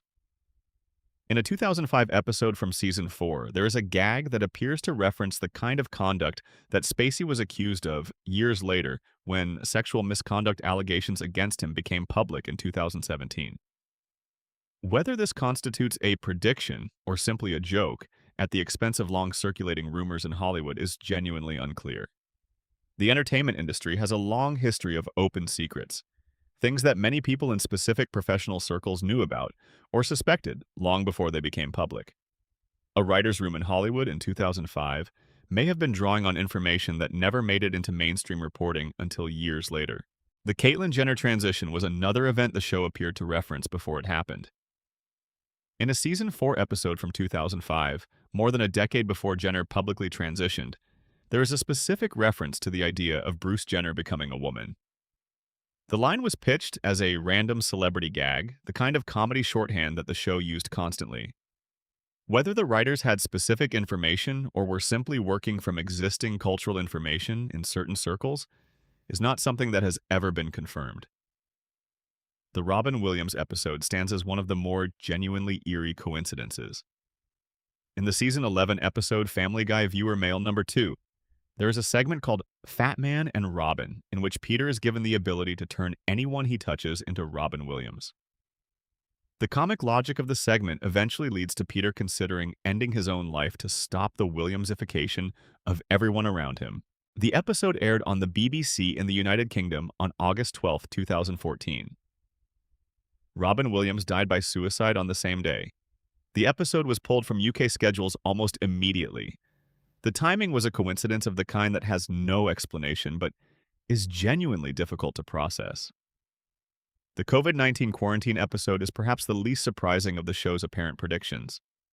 In the 2016 episode Hot Shots, the entire fictional town where the Griffins live is placed in quarantine following a measles outbreak caused by an anti-vaccination movement. The parallels to the pandemic quarantine experience of 2020 and 2021 are obvious. The anti-vaccination movement was a real and growing public health concern in 2016 when the episode was written, and writing a plotline about a quarantine resulting from a failure of herd immunity was a natural satirical direction given the landscape. This was not a prediction in any meaningful sense. It was an extrapolation from existing reality. But the visual and narrative similarity to the actual pandemic experience gave it a kind of eerie resonance when people rediscovered it after March 2020. The Brexit reference is less commonly discussed, but is interesting nonetheless.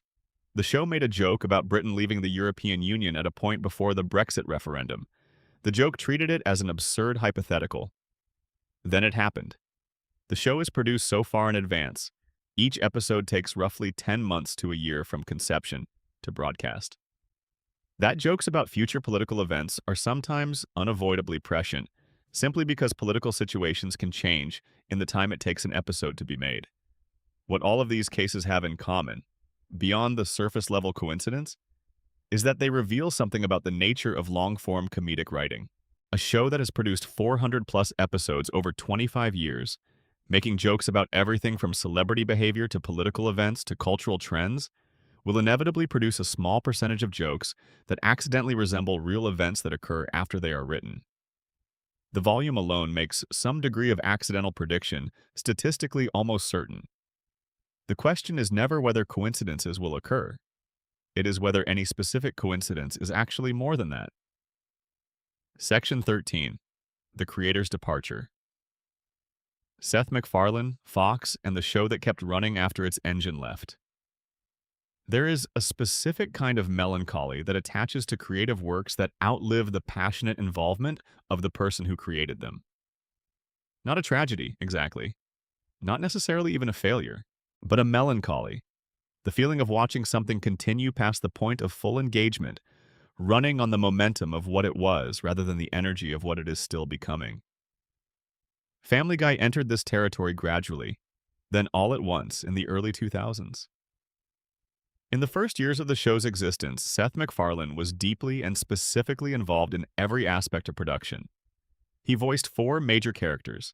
He was in the writer's room, shaping stories, pushing back on jokes that went too far or not far enough, maintaining the creative standards that made the early seasons what they were. His instincts were the show's instincts. His sense of humor was its sense of humor. His care for the characters, the specific kind of care that made Brian and Stewie and even Peter feel like real people rather than comedy machines, was built into the DNA of the show at the level of basic structural decision-making. Around 2011, the center of gravity shifted. MacFarlane made a decision to step back from the day-to-day creative management of the show. He continued to voice his characters, Peter, Brian, Stewie, Quagmire, which meant he was still physically present in the recording booth for every episode. But the writing oversight, the story planning, the episode-by-episode creative direction moved to other hands. The showrunning duties were primarily taken up by Rich Appel and Alex Sulkin, both of whom were experienced, talented television professionals who knew Family Guy's world intimately. They were not Seth MacFarlane, though, and Seth MacFarlane had already started building something else. Several other somethings, in fact. The 2012 film Ted, which MacFarlane wrote, directed, produced, and starred in, earned over $500 million worldwide. It was one of the biggest R-rated comedy films in history. It demonstrated that McFarlane could bring the sensibility that made Family Guy work to a different medium, and that audiences would show up for it in enormous numbers. Ted 2 followed in 2015. A Million Ways to Die in the West, a Western comedy he also wrote, directed, and starred in, came in 2014. He was recording music, big band and jazz standards albums, a genre deeply connected to his personal history and his genuine passion for mid-century American popular culture. And then there was The Orville, the science fiction series he created, starred in, and was deeply personally invested in, which premiered in 2017 on Fox before moving to Hulu. The Orville is particularly revealing of where McFarlane's creative energies had gone. It is a serious science fiction show, not parody, not satire, actual science fiction, produced with genuine care, drawing on the tradition of Star Trek in its willingness to use fantastical premises to examine real human and social questions. It was the work of a man who had started his career drawing silly cartoons in his kitchen and had arrived 20 years later at the desire to make something more substantive. The Orville was McFarlane's emotional investment. Family Guy, by the time The Orville was in production, was increasingly something else. McFarlane's public comments about Family Guy and about Fox changed in character during this period. In 2021, he posted publicly on social media expressing his discomfort with being associated with Fox's broadcasting ecosystem, specifically referencing the Tucker Carlson show on Fox News. He described his relationship with Fox as like a failing marriage, something where both parties knew it was not working but neither had quite found the moment to end it formally. This was not a private frustration expressed to friends over dinner. This was the creator of one of Fox's longest-running and most valuable properties publicly saying that he wanted to be elsewhere. McFarlane had in 2020 signed a deal with NBC Universal reportedly worth around $200 million over 5 years, moving his production company, Fuzzy Door Productions, into the Comcast ecosystem. His new shows were for other platforms. His future was being built somewhere else. Family Guy remained on Fox because Family Guy was already on Fox, because the contracts ran through Fox, because the show had been part of Fox for over 20 years, and unwinding that relationship was not a simple thing to do. But McFarlane's investment in it had clearly shifted from passion to obligation. From the show he had built with his hands and his imagination to a property he was contractually connected to and publicly uncomfortable about. In an April 2024 interview, McFarlane discussed the future of Family Guy in terms that were telling. He said he did not see a good reason to stop making the show because people still enjoyed it. He said the show had achieved what he called escape velocity. It had been running so long that there was no logical stopping point, no moment where you could say this is where it ends. He referenced the fact that the show's revenue contributed to causes he cared about, including environmental conservation through organizations like Rainforest Trust. What he did not say was, I have stories I am desperate to tell, characters I want to develop further, creative ideas that will only work in this show.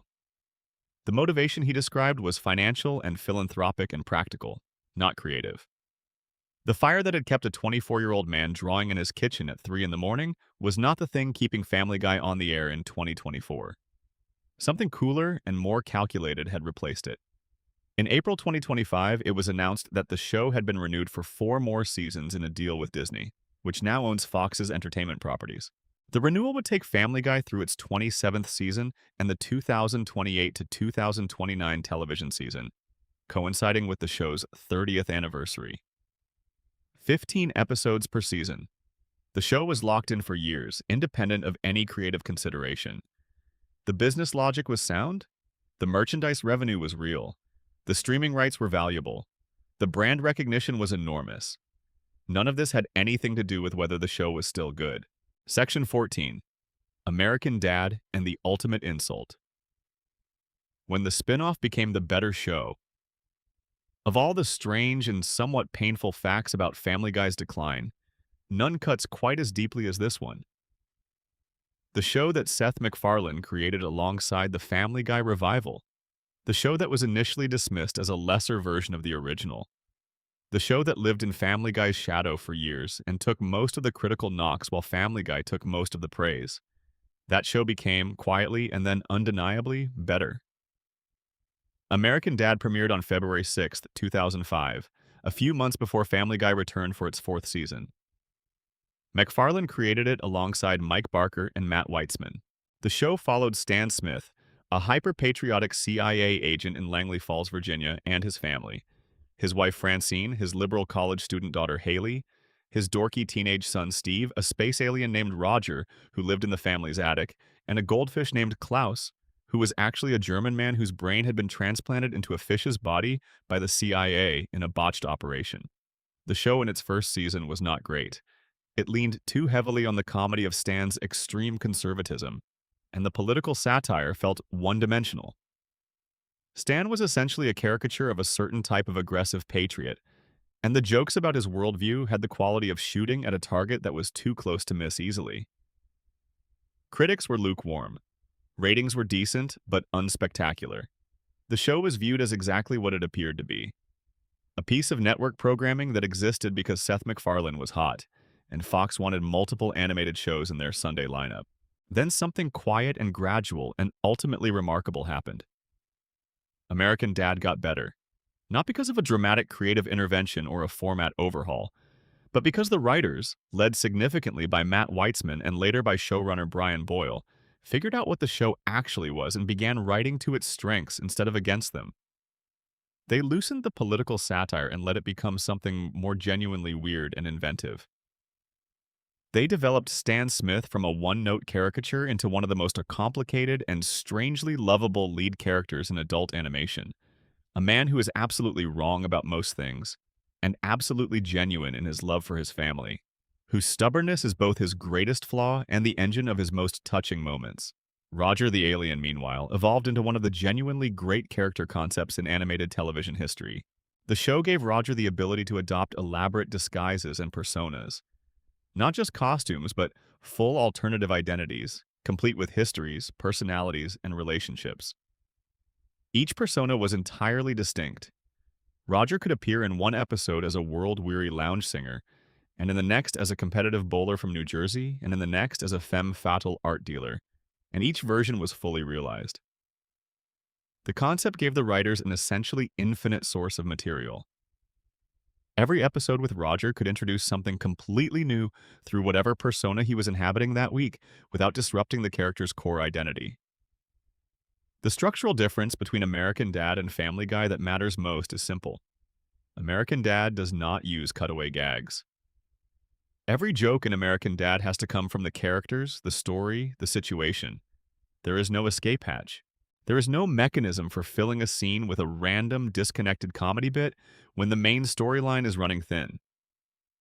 If you are writing an American Dad episode, you have to actually write an American Dad episode. Every comic moment has to be earned through the narrative. This constraint forced the American Dad writers to become better storytellers than the Family Guy writers. It sounds counterintuitive, a restriction producing better work. But the evidence of the shows bears it out. Family Guy episodes, especially in the later seasons, can be watched and laughed at in fragments without ever really engaging with the story. American Dad episodes tend to require full viewing because the comedy is woven into the narrative rather than existing alongside it. The characters in American Dad also avoided the flanderization that hollowed out the Family Guy cast. Haley Smith, the liberal daughter, had a completely different dynamic with Stan than Meg had with Peter. She fought back, she had agency, she was allowed to be right sometimes, and to change her mind sometimes, and to win sometimes. Steve and his friends had their own complete storylines that had nothing to do with their parents, and that developed those characters independently. Francine, who in the show's early days threatened to become the same kind of long-suffering wife character that Lois eventually turned into, was instead developed into someone with her own backstory, her own desires, her own capacity for absurdity. The show moved from Fox to TBS after its 11th season in 2014. The kind of network transition that typically signals decline, that typically happens when a show has outlived its usefulness on one platform and is being moved to a quieter corner of the television landscape to finish out its run. Instead, the move to TBS gave American Dad more creative freedom. Without Fox's broadcast standards to navigate, the show could go stranger places. And stranger places turned out to be exactly where it wanted to go. The irony at the center of all of this is that McFarlane's investment in American Dad was, in many respects, lighter than his investment in Family Guy. American Dad was not the show he had spent 6 sleepless months creating in his kitchen. It was not the show that had been canceled twice and resurrected by the passion of its fans. American Dad was the other show, the secondary project, the thing that existed partly to fill a time slot. And it turned out to be the better show. What this means, and why it matters in the context of the Iceberg, is that it eliminates the excuse that is most commonly offered for Family Guy's later decline. That 20-plus years of any show will produce creative fatigue, that there are no exceptions, that every long-running comedy eventually loses its way. American Dad disproves this. Here is a show running for roughly the same duration, produced in the same environment, created by the same person, and it did not fall apart. It got better. The decline of Family Guy was not inevitable. It was the product of specific choices, specific creative decisions about how to handle the characters, whether to commit to consequences, whether to invest in story, or lean on the shortcut of the cutaway gag. Family Guy chose the shortcut. American Dad chose the story. The results speak entirely for themselves.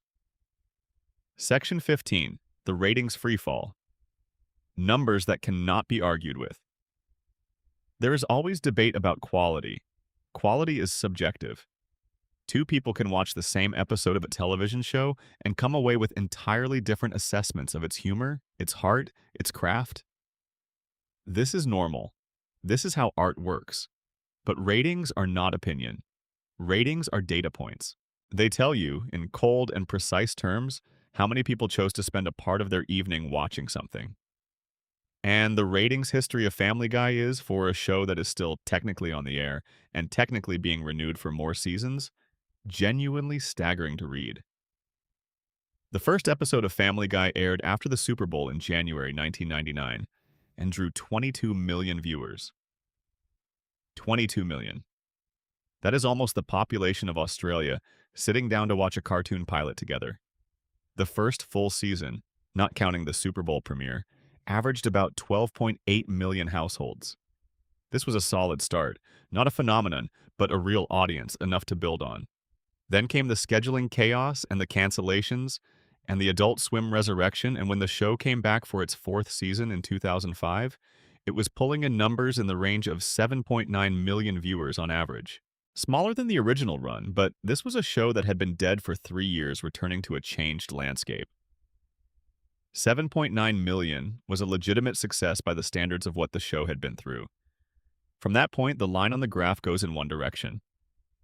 Steadily, season by season, the viewership declined. The declines were not dramatic in any individual year, never sudden enough to force an immediate reckoning. They were the kind of slow, consistent erosion that is easy to explain away in the moment and impossible to argue with over time. By season 13, which aired in 2014 and 2015, average viewership had dropped to about 5.8 million. Still a real audience. Still a show that millions of people were making time to watch. But the trend was clear. The drop in the years that followed was much steeper. Season 20 averaged just 1.3 million viewers. Think about what that means.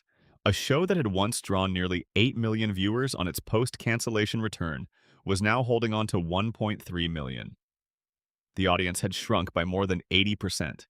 Season 23 reached new lows, approximately 723,000 viewers, with a 0.19 rating in the adult demographic that advertisers most care about.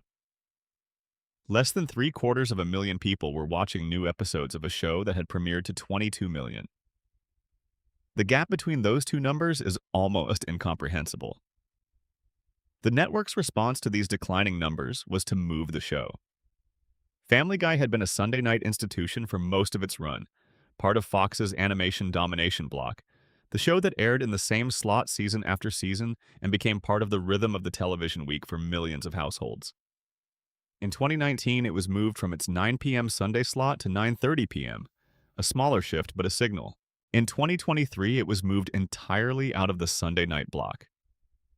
For the 2023 to 2024 broadcast season, Family Guy was placed on Wednesday nights. Wednesday nights. the first time the show had aired on a weekday since its original troubled run in 2002.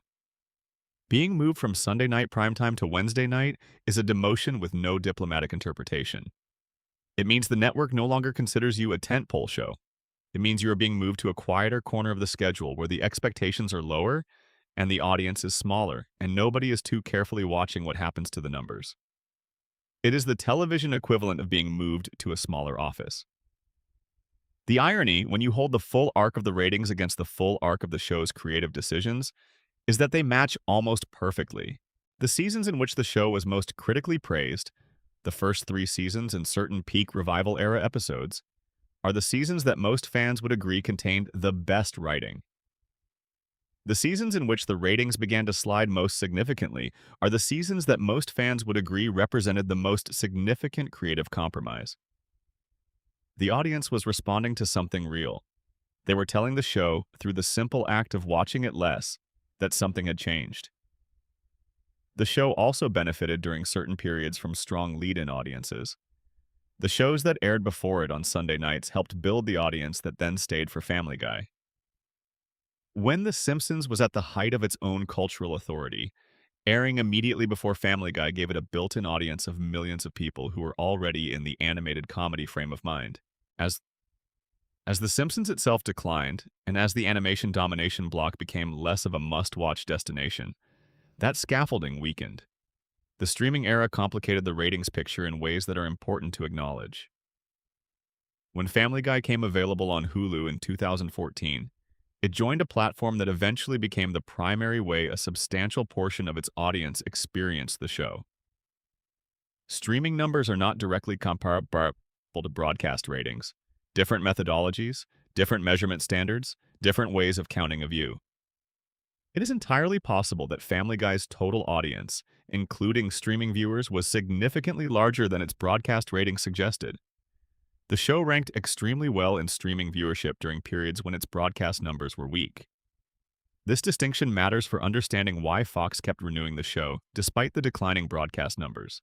The combination of streaming revenue, advertising revenue from reruns on cable networks like FXX, and the broader licensing ecosystem made Family Guy profitable in ways that the declining Wednesday night broadcast ratings alone did not capture. The show was losing its traditional television audience while simultaneously building a different kind of audience on different platforms, a pattern familiar to many long-running properties in the streaming era. And yet, the comparison to its own peak years remains devastating. 22 million to 700,000. The show that once commanded the best post-Super Bowl time slot in American broadcasting had become a Wednesday night program watched by fewer people than live in Providence, Rhode Island, the very state where the show is set. Section 7. Addendum. The writer's strike and the breaking of the creative rhythm.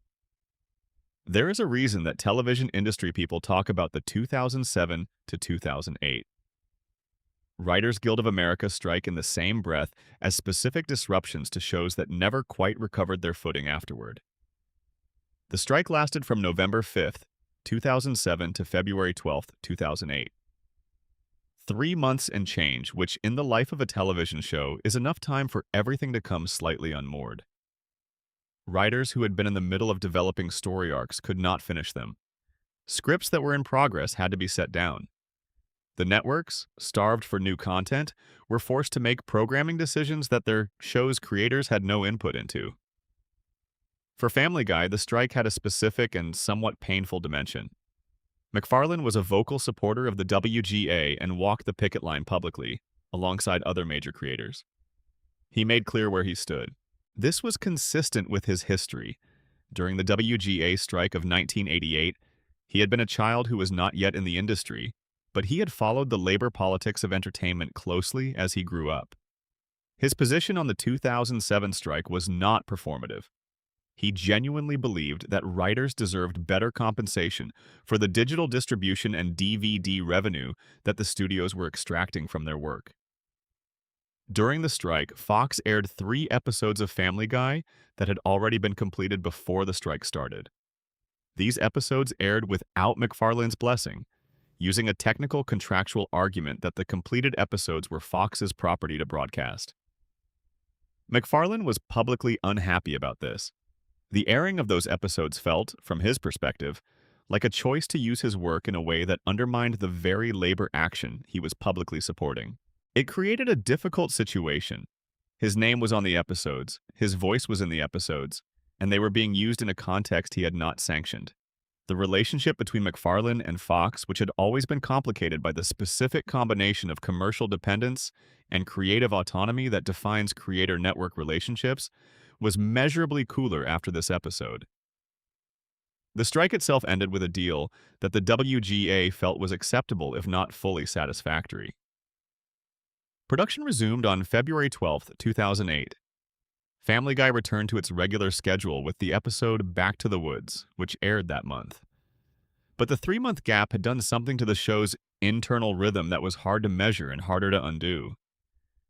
Television writing is a deeply collaborative and temporally sensitive process. Writers develop what you might call a muscle memory for a show. They know its rhythms, its tone, its specific comedic register in a way that becomes automatic when you are in the room 5 days a week working in it. A 3-month interruption of that muscle memory is not something you simply shake off when you come back. You have to refine the groove. You have to recalibrate. And during that recalibration period, some decisions get made that might have been made differently if the rhythm had never been broken. Season 7, which straddled the strike, shows some evidence of this dislocation. The transition between the pre-strike episodes and the post-strike episodes is subtle. The show does not have a dramatically different feel on the other side of February 2008.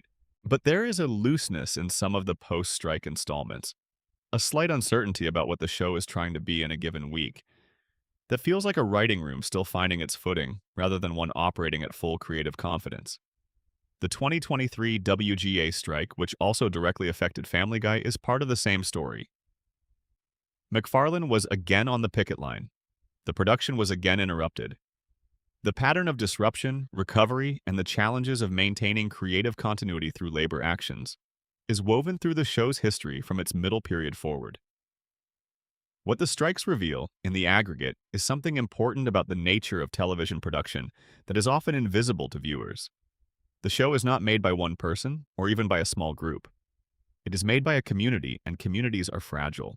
They depend on trust built over time, on shared understandings about what the work is for and how it should be made, on the accumulated knowledge of people who have been working together long enough to anticipate each other.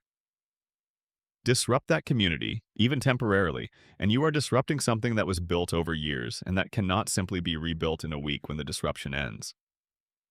Family Guy's creative community was disrupted multiple times by the original cancellations in 2000 and 2002, which scattered the writing staff to other projects, by the 3-year gap before the revival, during which the people who had made the early show moved on, by the 2007 to 2008 strike, and eventually by MacFarlane's own gradual withdrawal from active creative involvement. Each disruption left a mark. Each one changed the show in ways that were small enough to explain away in the moment and significant enough to contribute, in aggregate, to the distance between what the show was and what it became. Section 12 Addendum: The Pop Culture Machine. How Family Guy Documented and Distorted American Culture. Family Guy has been, across its entire run, one of the most densely referenced shows in the history of American television. The density of cultural references per episode, films, songs, television shows, celebrities, historical events, advertising campaigns, catchphrases, is extraordinary. The show operates on the assumption that its audience has a vast and promiscuous knowledge of American popular culture and can be relied upon to recognize even relatively obscure references without explanation. This approach was part of the show's distinctive identity from the very first episode. The comedy assumed a knowledgeable audience. It rewarded that audience with jokes that landed differently depending on how many of the layers you could hear.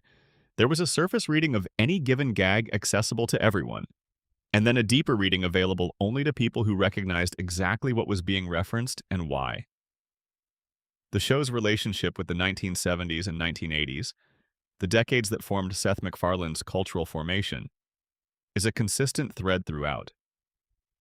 Peter Griffin's specific obsessions, his love for certain films and television shows and musical acts, reflect the media landscape of a man who was a child in the 1980s and a teenager in the early 1990s.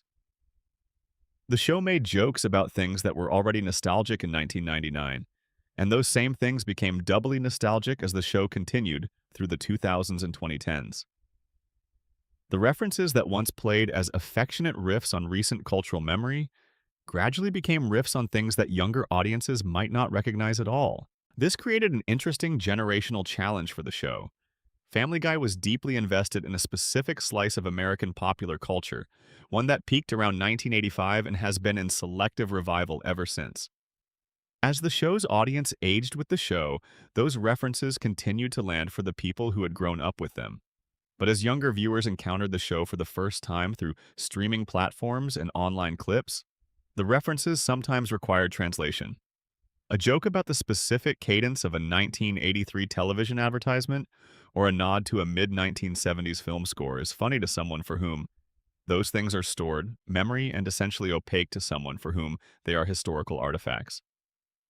The show also documented American culture in a more prosaic way, as a catalog of what people were talking about, watching, worrying about, and laughing at in any given year. Watching Family Guy episodes in sequence is a kind of archaeology of the American early 21st century.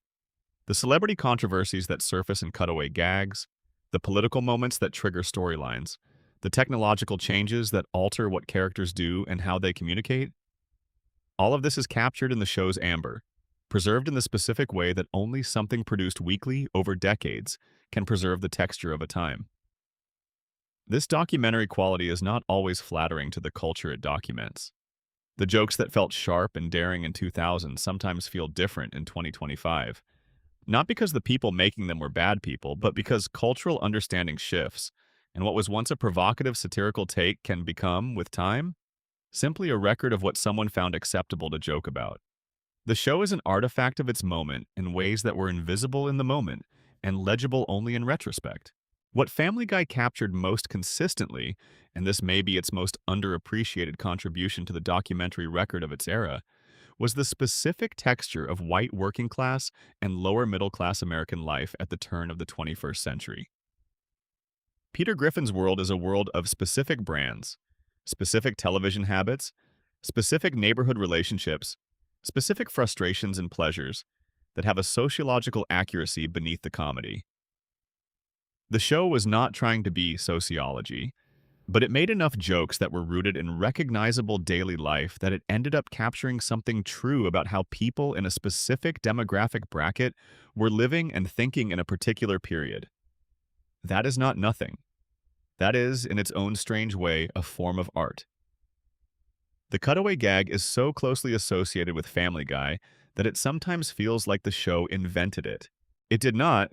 Non sequitur comedy, the sudden pivot to an unrelated scene or idea in the middle of a narrative, has roots in everything from Monty Python to The Simpsons couch gags to the broader tradition of sketch comedy. But Family Guy formalized it in a specific way, made it systematic, and deployed it with a frequency and consistency that was genuinely new. In the early seasons, the mechanics of the cutaway were carefully balanced. A character would say something that triggered the transition. Typically, a phrase like this reminds me of the time, or something like this is worse than when, and then the show would leap. The leap was brief. The destination of the leap was specific and purposeful. There was a joke waiting at the end, a punchline that relied on something the audience could recognize or a situation absurd enough to be funny on its own terms. Then the show returned to the main story, and the main story had not actually stopped. It was waiting. It picked up exactly where it left off. The cutaway was genuinely additive rather than structural. The length of the early cutaways is worth noting because it is one of the most concrete differences between the early and late show. In seasons 1 through 3, most cutaways last between 5 and 15 seconds. They get in, they make the joke, they leave. There is no room to outstay a welcome. The brevity is the discipline. It is the thing that keeps the cutaway from becoming the episode. Starting in the revival period and accelerating through seasons 6, 7, and beyond, the cutaways began to stretch. What had been 15 seconds became 30 seconds. What had been 30 became a minute. The Conway-Twitty sequences. The recurring bit in which the show would cut to an unedited performance of the late country singer Conway-Twitty playing one of his songs, running without interruption, without comment, without punchline, were the most extreme version of this stretching. Those sequences ran for as long as 90 seconds. They were not a joke so much as an absence of a joke. The screen time was there, the musical performance was there, and the audience was simply expected to wait. The Conway Twitty bit generated genuine and sustained frustration from viewers. It appeared multiple times across multiple seasons, each time seemingly daring the audience to keep watching. McFarlane and the writing staff have described it in interviews as an experiment in anti-humor. The idea that something can be so aggressively unfunny that the unfunniness itself becomes the joke, that the audience's discomfort is the point. This is a real comedic tradition. It has roots in deadpan performance and in various experimental comedy practices. But it requires a very particular relationship between the show and its audience to function. The audience has to trust that they are in on the joke, that they are experiencing the deliberate unfunniness as a shared experience, rather than simply being subjected to dead air. By the point when Conway Twitty had appeared for the fourth time, many viewers had stopped trusting that they were in on anything. The relationship had frayed. The shared understanding that made the anti-humor work had been replaced by the suspicion that the show was simply filling time. The South Park criticism, the manatees in the tank selecting joke balls at random, touched something real about the later Family Guy's cutaway problem. Not because the early cutaways were actually random in that way, but because the later ones sometimes were. In the early seasons, each cutaway had been written for a specific moment in a specific episode. The connection between the setup line and the cutaway destination was intentional. The joke in the cutaway was constructed to land in a particular way given what preceded it. By the later seasons, many cutaways had the quality of interchangeability. You could imagine them appearing in any episode, triggered by any setup line, landing in the same disconnected way. The specificity was gone. What specifically had been lost was the thing that made early cutaways work as a structural element, their relationship to the story. Even when the cutaway had nothing directly to do with the plot, which was always the point, that was the joke. In the early seasons, it was tethered to the episode in a way that felt designed. The character who triggered the cutaway had some quality or history that made the specific destination of the cutaway feel like a reflection of who they were or what they had just experienced. The cutaway was a character moment even when it appeared not to be. In the later seasons, the tether was often cut entirely. Cutaways existed simply to be cutaways, to add time, to provide something to look at, while the episode's actual story, which was often thin to begin with, ran out of material to develop. The show's own self-awareness about this problem was genuine but ultimately circular. There were episodes that made meta-jokes about the cutaway format, characters commenting on how the show works, the show winking at its own mechanics. These moments were funny in their own right. They also could not resolve the underlying problem, because acknowledging a weakness is not the same as correcting it. The show that jokes about its reliance on cutaways while continuing to rely on them in exactly the same way has not actually changed anything. It has just added a layer of irony to something that was already problematic. The episode Cutaway Land, in which Peter and Lois discover they can physically enter the world of the show's cutaways, exemplifies this perfectly. The episode is clever in concept. It takes the formal device of the cutaway and literalizes it, making the unreality of the cutaway world into a setting that characters can inhabit. But in execution, the episode's cutaways are mostly recycled from earlier seasons, and the episode's conclusion is essentially a shrug. The whole thing was a dream. The show used its signature formal element as the subject of an episode, and the episode told you nothing about that element that you didn't already know. The contrast between how Family Guy used cutaways in its best episodes and how American Dad used its complete absence of cutaways reveals the same truth from opposite directions. Family Guy's best episodes, the Bank Vault episode, the best Road to episodes, the early season installments that are still considered classics, demonstrate that the cutaway, when it works, genuinely adds to a show that is already working. The cutaway is the bonus it was designed to be. American Dad's best episodes demonstrate that a show without any cutaway mechanism at all can be funnier, warmer, and more satisfying per episode than Family Guy at its most cutaway dependent. Together, they make the case that the cutaway is a tool, not an identity. When the tool serves the work benefits. When the tool becomes a substitute for the work disappears. Section 14. Addendum: The World. the show built and what it became. Beyond the Griffin family and the main cast of characters, Family Guy built a world over its long run that is worth examining as a world, as an invented geography with its own internal logic, its own recurring places and institutions, its own population of memorable background characters and recurring figures. The town where the Griffins live is a small, fictional Rhode Island city of the sort that exists throughout coastal New England. Working class and middle class neighborhoods that have known both prosperity and decline, with a geography shaped by proximity to the water and a culture shaped by the particular combination of Catholic heritage and sports fanaticism that defines much of that region. The fictional city was designed to feel like a real place, with institutions that recur across hundreds of episodes. The Drunken Clam Bar, where Peter and his friends drink, the Pawtucket Patriot Brewery, where Peter works, James Woods Regional High School, where the Griffin children attend, and the assorted supermarkets, churches, restaurants, and businesses that form the background texture of life there.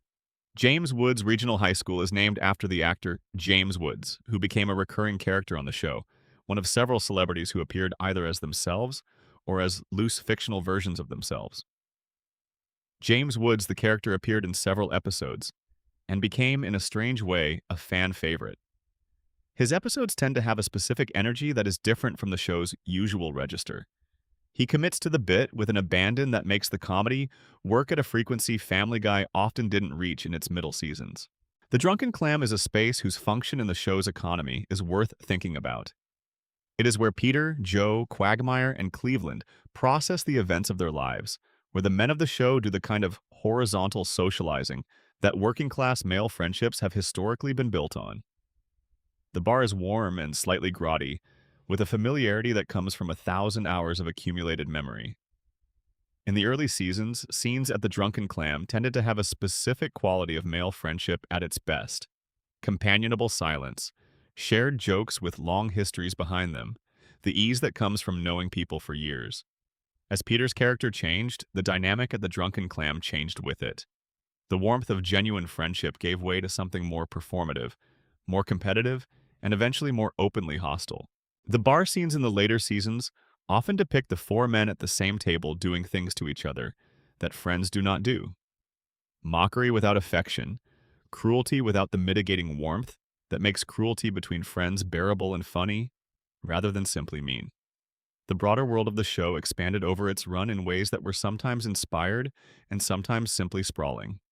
The show introduced characters who appeared for 1 or 2 episodes, generated strong audience response, and then were never referenced again. It introduced characters who were clearly designed as recurring figures, but who appeared once and vanished without explanation.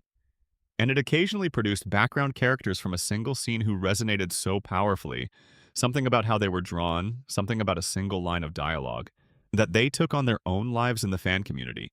The world of Family Guy, in its totality, is a place that rewards the kind of attention that only sustained viewing across multiple decades can bring. Tiny details that appear in Season 1 reappear in Season 10. Background characters who stand in a single crowd scene in the first season show up again 20 seasons later in a way that rewards anyone who caught them the first time. The show built this world unconsciously, through accumulation rather than design, and it has a depth of texture that its critics sometimes fail to acknowledge.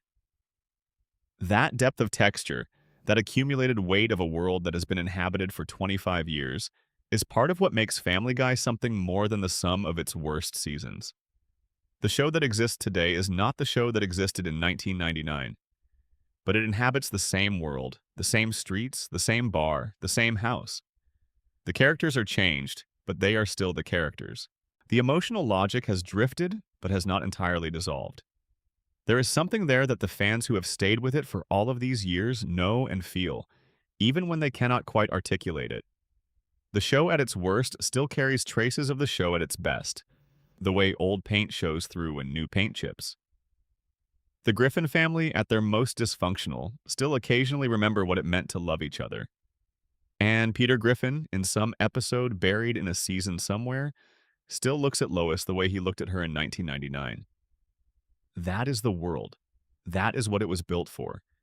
And the fact that it is still standing, still being inhabited, still generating new frames and new jokes and new stories, means that the iceberg continues to grow even as we dive into it. We have saved this for last. Not because it is the most obscure piece of Family Guy lore. It is actually one of the most widely known stories about the show. We have saved it for last because it is the story that makes everything else feel different when you hold it in your mind while thinking about the show. It is the story that reminds you that the whole enormous apparatus of Family Guy, the 500 plus episodes, the cancellations and resurrections, the feuds and controversies, the characters who were born and evolved and declined over 25 years, all of it almost did not exist. On the morning of September 11th, 2001, Seth MacFarlane was scheduled to fly from Boston, Massachusetts to Los Angeles, California on American Airlines Flight 11. He was at this point the creator and driving force of a television show in its third season. He was 27 years old. He had given a lecture at his alma mater, the Rhode Island School of Design, the night before. After the lecture, he had gone out for drinks with some of the faculty. He had, in his own words, had a few too many and had not gotten to sleep until late. His travel agent had given him an incorrect departure time. The flight was scheduled to depart at 7:45 in the morning. His travel agent told him the flight left at 8:15. He arrived at Logan International Airport at approximately 7:50, close enough that a quick gate agent and a little luck might still have gotten him on board. But the gate was closed. The plane had already begun pushing back. MacFarlane missed American Airlines Flight 11 by approximately 10 minutes. He went to the airport lounge. He was tired. He found a place to sit, and he fell asleep. About 40 minutes later, commotion in the lounge woke him. There were news reports on the television monitors. One of the planes that had taken off from Logan that morning had crashed into the North Tower of the World Trade Center in New York City. It was American Airlines Flight 11. MacFarlane later recalled sitting in that airport lounge, watching the smoke rising from the tower on the news monitors, processing the information that the plane he had missed by 10 minutes, the exact flight he had been booked on, the one he had shown up to the gate for and been turned away from, was the plane burning on the screen. Everyone aboard Flight 11 was killed. 92 passengers and crew, plus 5 hijackers. The plane crashed into the North Tower at 8:46 in the morning. MacFarlane has spoken about the experience at different points over the years. He told Howard Stern about it in detail in 2009. He has answered questions about it in interviews, carefully, thoughtfully, in a way that does not dramatize his own survival beyond what the facts themselves already carry. He is not, by his own description, a person who believes much in fate. He does not describe the missed flight in mystical terms. He missed the plane because of a combination of a hangover, a miscommunication from his travel agent, and bad timing. There is no cosmic meaning. He is alive because things happened in a particular order and a particular way that morning. The specific sequence of events, as MacFarlane has described them across multiple interviews, goes like this. He was in Rhode Island the night before to deliver a lecture at the Rhode Island School of Design, his alma mater. After the lecture, he went out with some of the faculty for drinks. He stayed out later than he should have. He had more to drink than was wise given the early morning flight he needed to catch. He woke up the next morning feeling the consequences of the night before. His travel agent had also given him incorrect information. The departure time was listed as 8:15 in the morning, when the actual departure was 7:45. Between the hangover-slowed morning routine and the incorrect time on his itinerary, he arrived at the Logan Airport gate at approximately 7:50. The gate agent told him the gate was closed. The plane had already pushed back. MacFarlane went to the airport lounge. He found a seat and fell back asleep. Approximately 40 minutes later, according to his account, something woke him. Commotion in the lounge, people gathering around television monitors, voices raised. He came awake to the image on the screen. The North Tower of the World Trade Center was on fire. It took him a moment to understand what he was looking at. Then he understood it completely.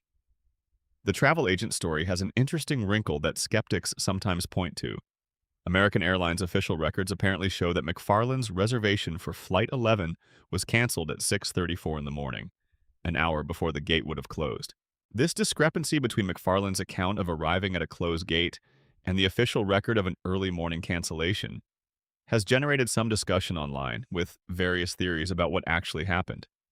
MacFarlane has not, to public knowledge, specifically addressed this discrepancy, and the most reasonable explanation is likely that there was some combination of a cancellation and a rebooking or a clerical complication in the records that accounts for the difference. The essential fact that MacFarlane was scheduled to be on Flight 11 and was not on it when it departed is not disputed. Mark Wahlberg was also scheduled to be on Flight 11 that morning. Wahlberg has discussed this publicly on various occasions, though his handling of the near miss was received differently than MacFarlane's. Wahlberg, in a 2012 interview, made a comment suggesting that if he had been on the plane, things would have gone differently, implying that he might have been able to prevent the hijacking or change the outcome. The comment was widely criticized as both wildly presumptuous and potentially offensive to the families of those who were killed, and Wahlberg later apologized for it. MacFarlane, who had actually been booked on the same flight, made no such claims about counterfactual heroics. The way the two men handled their respective proximity to the same tragedy is itself instructive. MacFarlane's approach has been consistently measured, acknowledging what happened, expressing that he does not dwell on it, living with the knowledge quietly.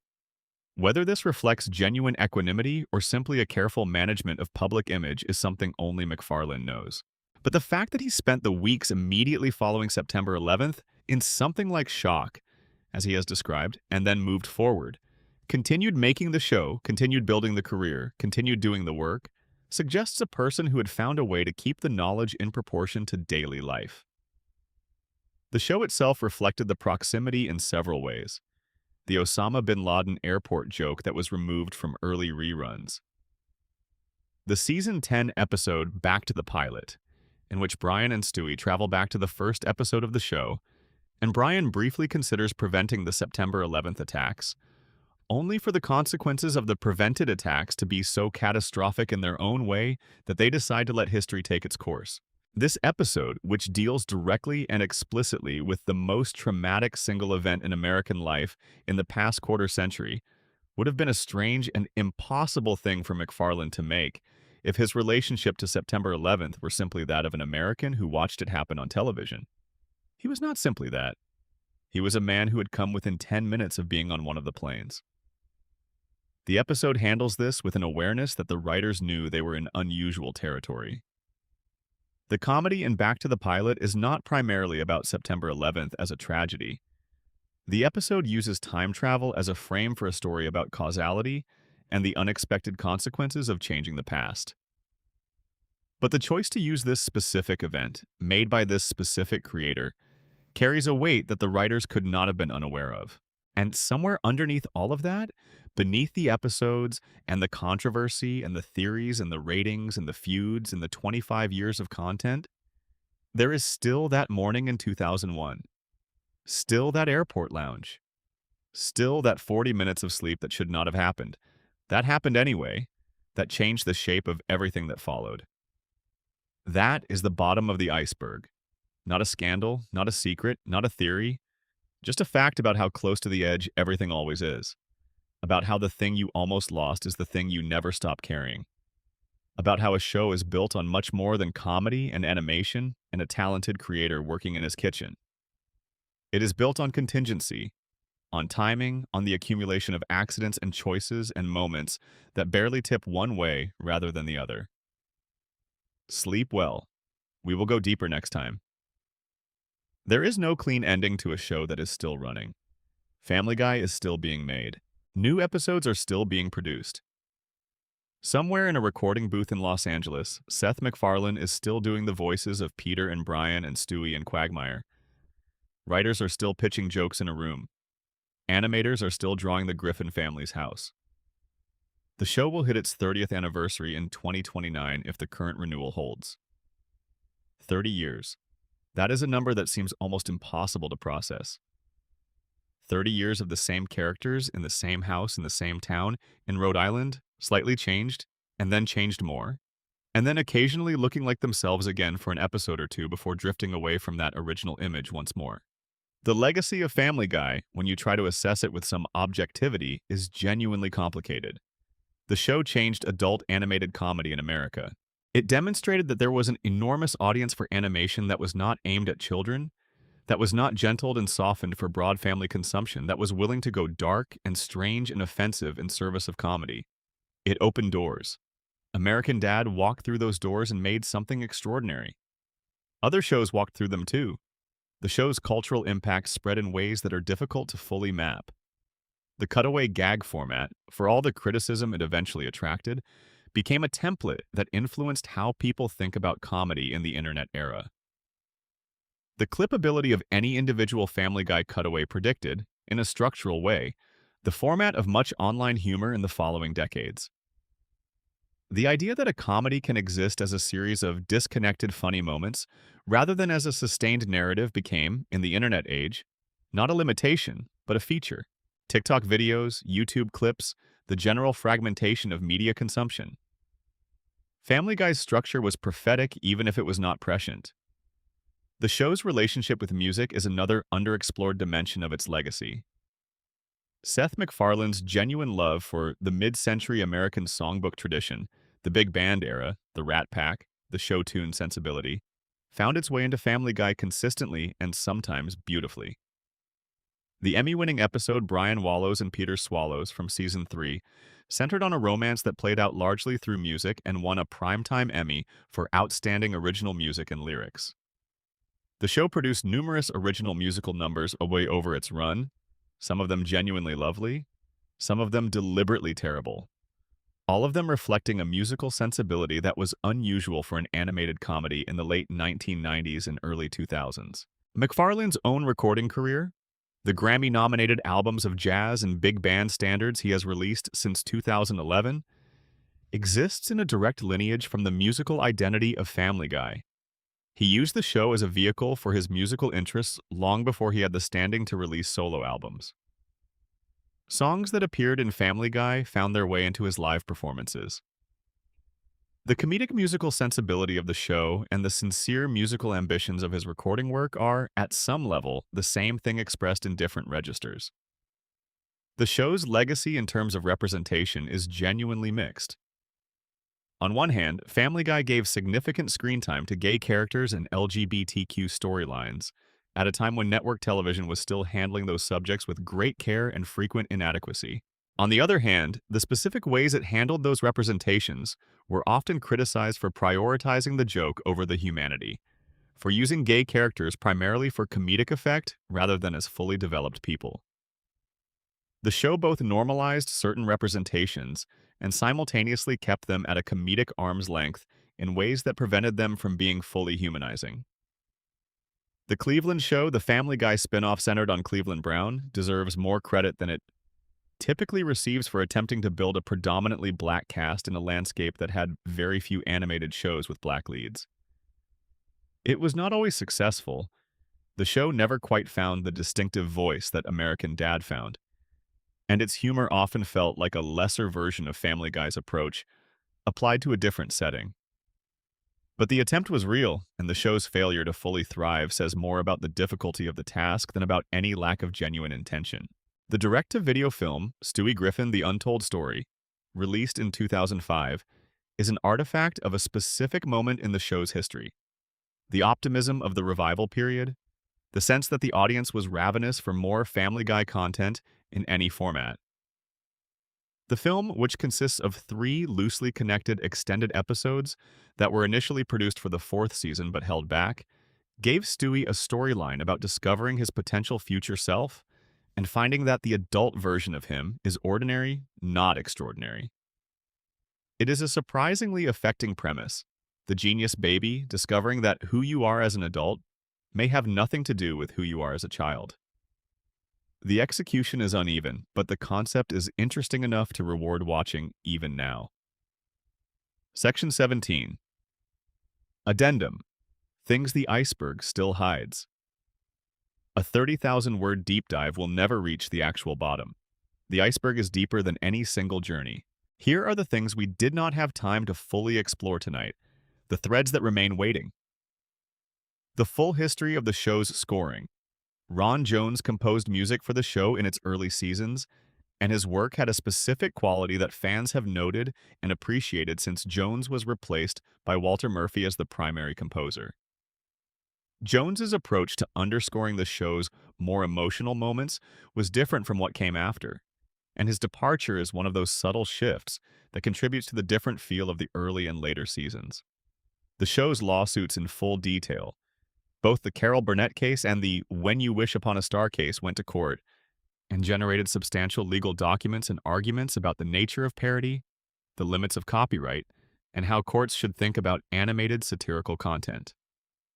Both cases produced rulings that are still relevant to how entertainment lawyers think about parody protection. The relationship between Family Guy and the broader Fox ecosystem, the network produced Married with Children, which in the late 1980s and early 1990s had pushed the boundaries of primetime family comedy in ways that opened the door for Family Guy a decade later. The history of Fox's adult comedy programming and how Family Guy fits into that lineage is a story worth telling in full. The specific fan communities that grew up around the show, the forums, the wikis, the fan art communities, the specific subcultures of extremely dedicated viewers who tracked every continuity error and cataloged every Easter egg and built archives of production information that would otherwise have been lost. These communities did the preservation work that made the Iceberg dives possible in the first place. They are part of the story. The full account of the 2007 to 2008 Writers Guild strike and its specific impact on Family Guy, McFarlane's public support for the strike, the episodes that Fox aired without his permission, the disruption to the creative flow of the show at a critical moment in its development. We touched on this, but did not go as deep as the story deserves. The merchandise and gaming history. Family Guy, Back to the Multiverse, the 2012 video game that briefly became a conversation about what Family Guy was trying to be as an interactive experience. The Quest for Stuff, the mobile game that managed to maintain a dedicated player base for years. The enormous catalog of licensed products, from action figures to card games to clothing, that constitute a whole separate economy around the show's intellectual property. The story of how Family Guy has been received internationally, the countries where it became a massive hit with audiences who were not familiar with all of the American cultural references it deploys, but who responded to the show's basic comedic energy. The countries where it was banned or restricted, the ways different cultural contexts received the same jokes differently. All of these threads are here. All of them are part of the iceberg. We will come back to them. There is one more thing worth saying before we fully close out tonight, and it is something that lives at a slightly unusual intersection of the show's history and the experience of watching it in this specific format. Relaxed, in the dark, at whatever hour you are doing this. Family Guy, at its best, was a show about discomfort made comfortable. That sounds paradoxical, but bear with it. The whole structure of the show, the Griffin family's dysfunction, the darkness embedded in the comedy, the baby with the weapons, and the dog with the unfulfilled ambitions, and the father who means well and fails constantly. All of that was designed to take the difficult parts of domestic life, of ambition, of failure, of family love and family resentment, and make them approachable by putting them in cartoon form, by making them funny, by creating enough distance between the audience and the content that the difficult things could be examined without being overwhelming. That is what good comedy does. It creates the distance that makes the undistanced things visible. You laugh at Peter and Lois fighting because it is funny, and somewhere in the laughing you recognize something that you have felt yourself, or that you have watched people you love feel, and the recognition arrives with less weight, because the comedy softened its landing. The show that is most relaxing to fall asleep to is often not the show with the softest content. It is the show with the familiar voice, the one that has been with you long enough to feel like company, even when you are barely awake. Family Guy, for the people who grew up with it, who found it on Adult Swim reruns at midnight in their teens, or who watched it on Sunday nights through their 20s, or who discovered it on streaming after the fact. For those people, the sound of it, the specific rhythm of its jokes, the particular voice quality of Seth MacFarlane doing Peter, and then immediately pivoting to Brian, is a kind of audio home. Something that belongs to a period of your life and carries that period with it. That is not a trivial thing to be. That is actually a considerable thing to be. The show that scores the background of your late nights, that plays while you fall asleep, that you half-watch while you eat your dinner or fold your laundry. That show occupies a specific and irreplaceable place in the architecture of your memory. It becomes part of the texture of a time, and the texture of a time is precious later in a way that you cannot fully anticipate when you are living inside it. Family Guy gave a lot of people that texture. However you feel about what the show became, however complicated your relationship with what it chose to do with its characters and its humor over 25 years, the texture it provided was real. The company it kept you was real. The laughs were real. That is the show. That is the iceberg. Go get some sleep. If you made it this far, this channel means everything to me. Drop a like if you enjoyed the journey, and subscribe if you want to keep going down. Leave a comment telling me your favorite era of the show. I read every single one. And if you are just waking up and you drifted off somewhere around Stewie's blueprints, or Brian's gun, or the sound of the airport lounge, that is perfectly fine. That is exactly what this is here for. One last thing before the credits roll on this one. The Griffin family has been sitting in that living room for over 25 years. The same couch, the same television, the same slightly worn carpet, and the same view from the same windows. They are drawn the same way they were drawn in 1999. Same proportions, same clothes, same expressions that have become so familiar. They are almost like faces of actual people, you know. Peter with his beer, Lois with her patience fraying at its outermost edges, Stewie in his yellow shirt, having long since let go of his plans to end civilization. Brian at the bar, drink in hand, the novel still unfinished. Meg, present and overlooked and still somehow there. Whatever you think of the show in its current form, whatever your feelings about the choices that were made along the way, the characters who were changed, the warmth that drained out and the humor that curdled, they are still sitting there. Still being animated frame by someone who draws them for a living, someone who shows up to work and draws the Griffin family on the 1,000th episode the same way they were drawn on the first. That is not nothing. That is a quiet kind of commitment that the television business does not always honor, and that deserves to be acknowledged somewhere in the accounting of what this show has been. Family Guy made millions of people laugh. It made some of them cry. It made them argue. It made them think, occasionally, about things they had not thought about in exactly that way before. It made some of them feel seen and some of them feel excluded, and some of them feel both at once.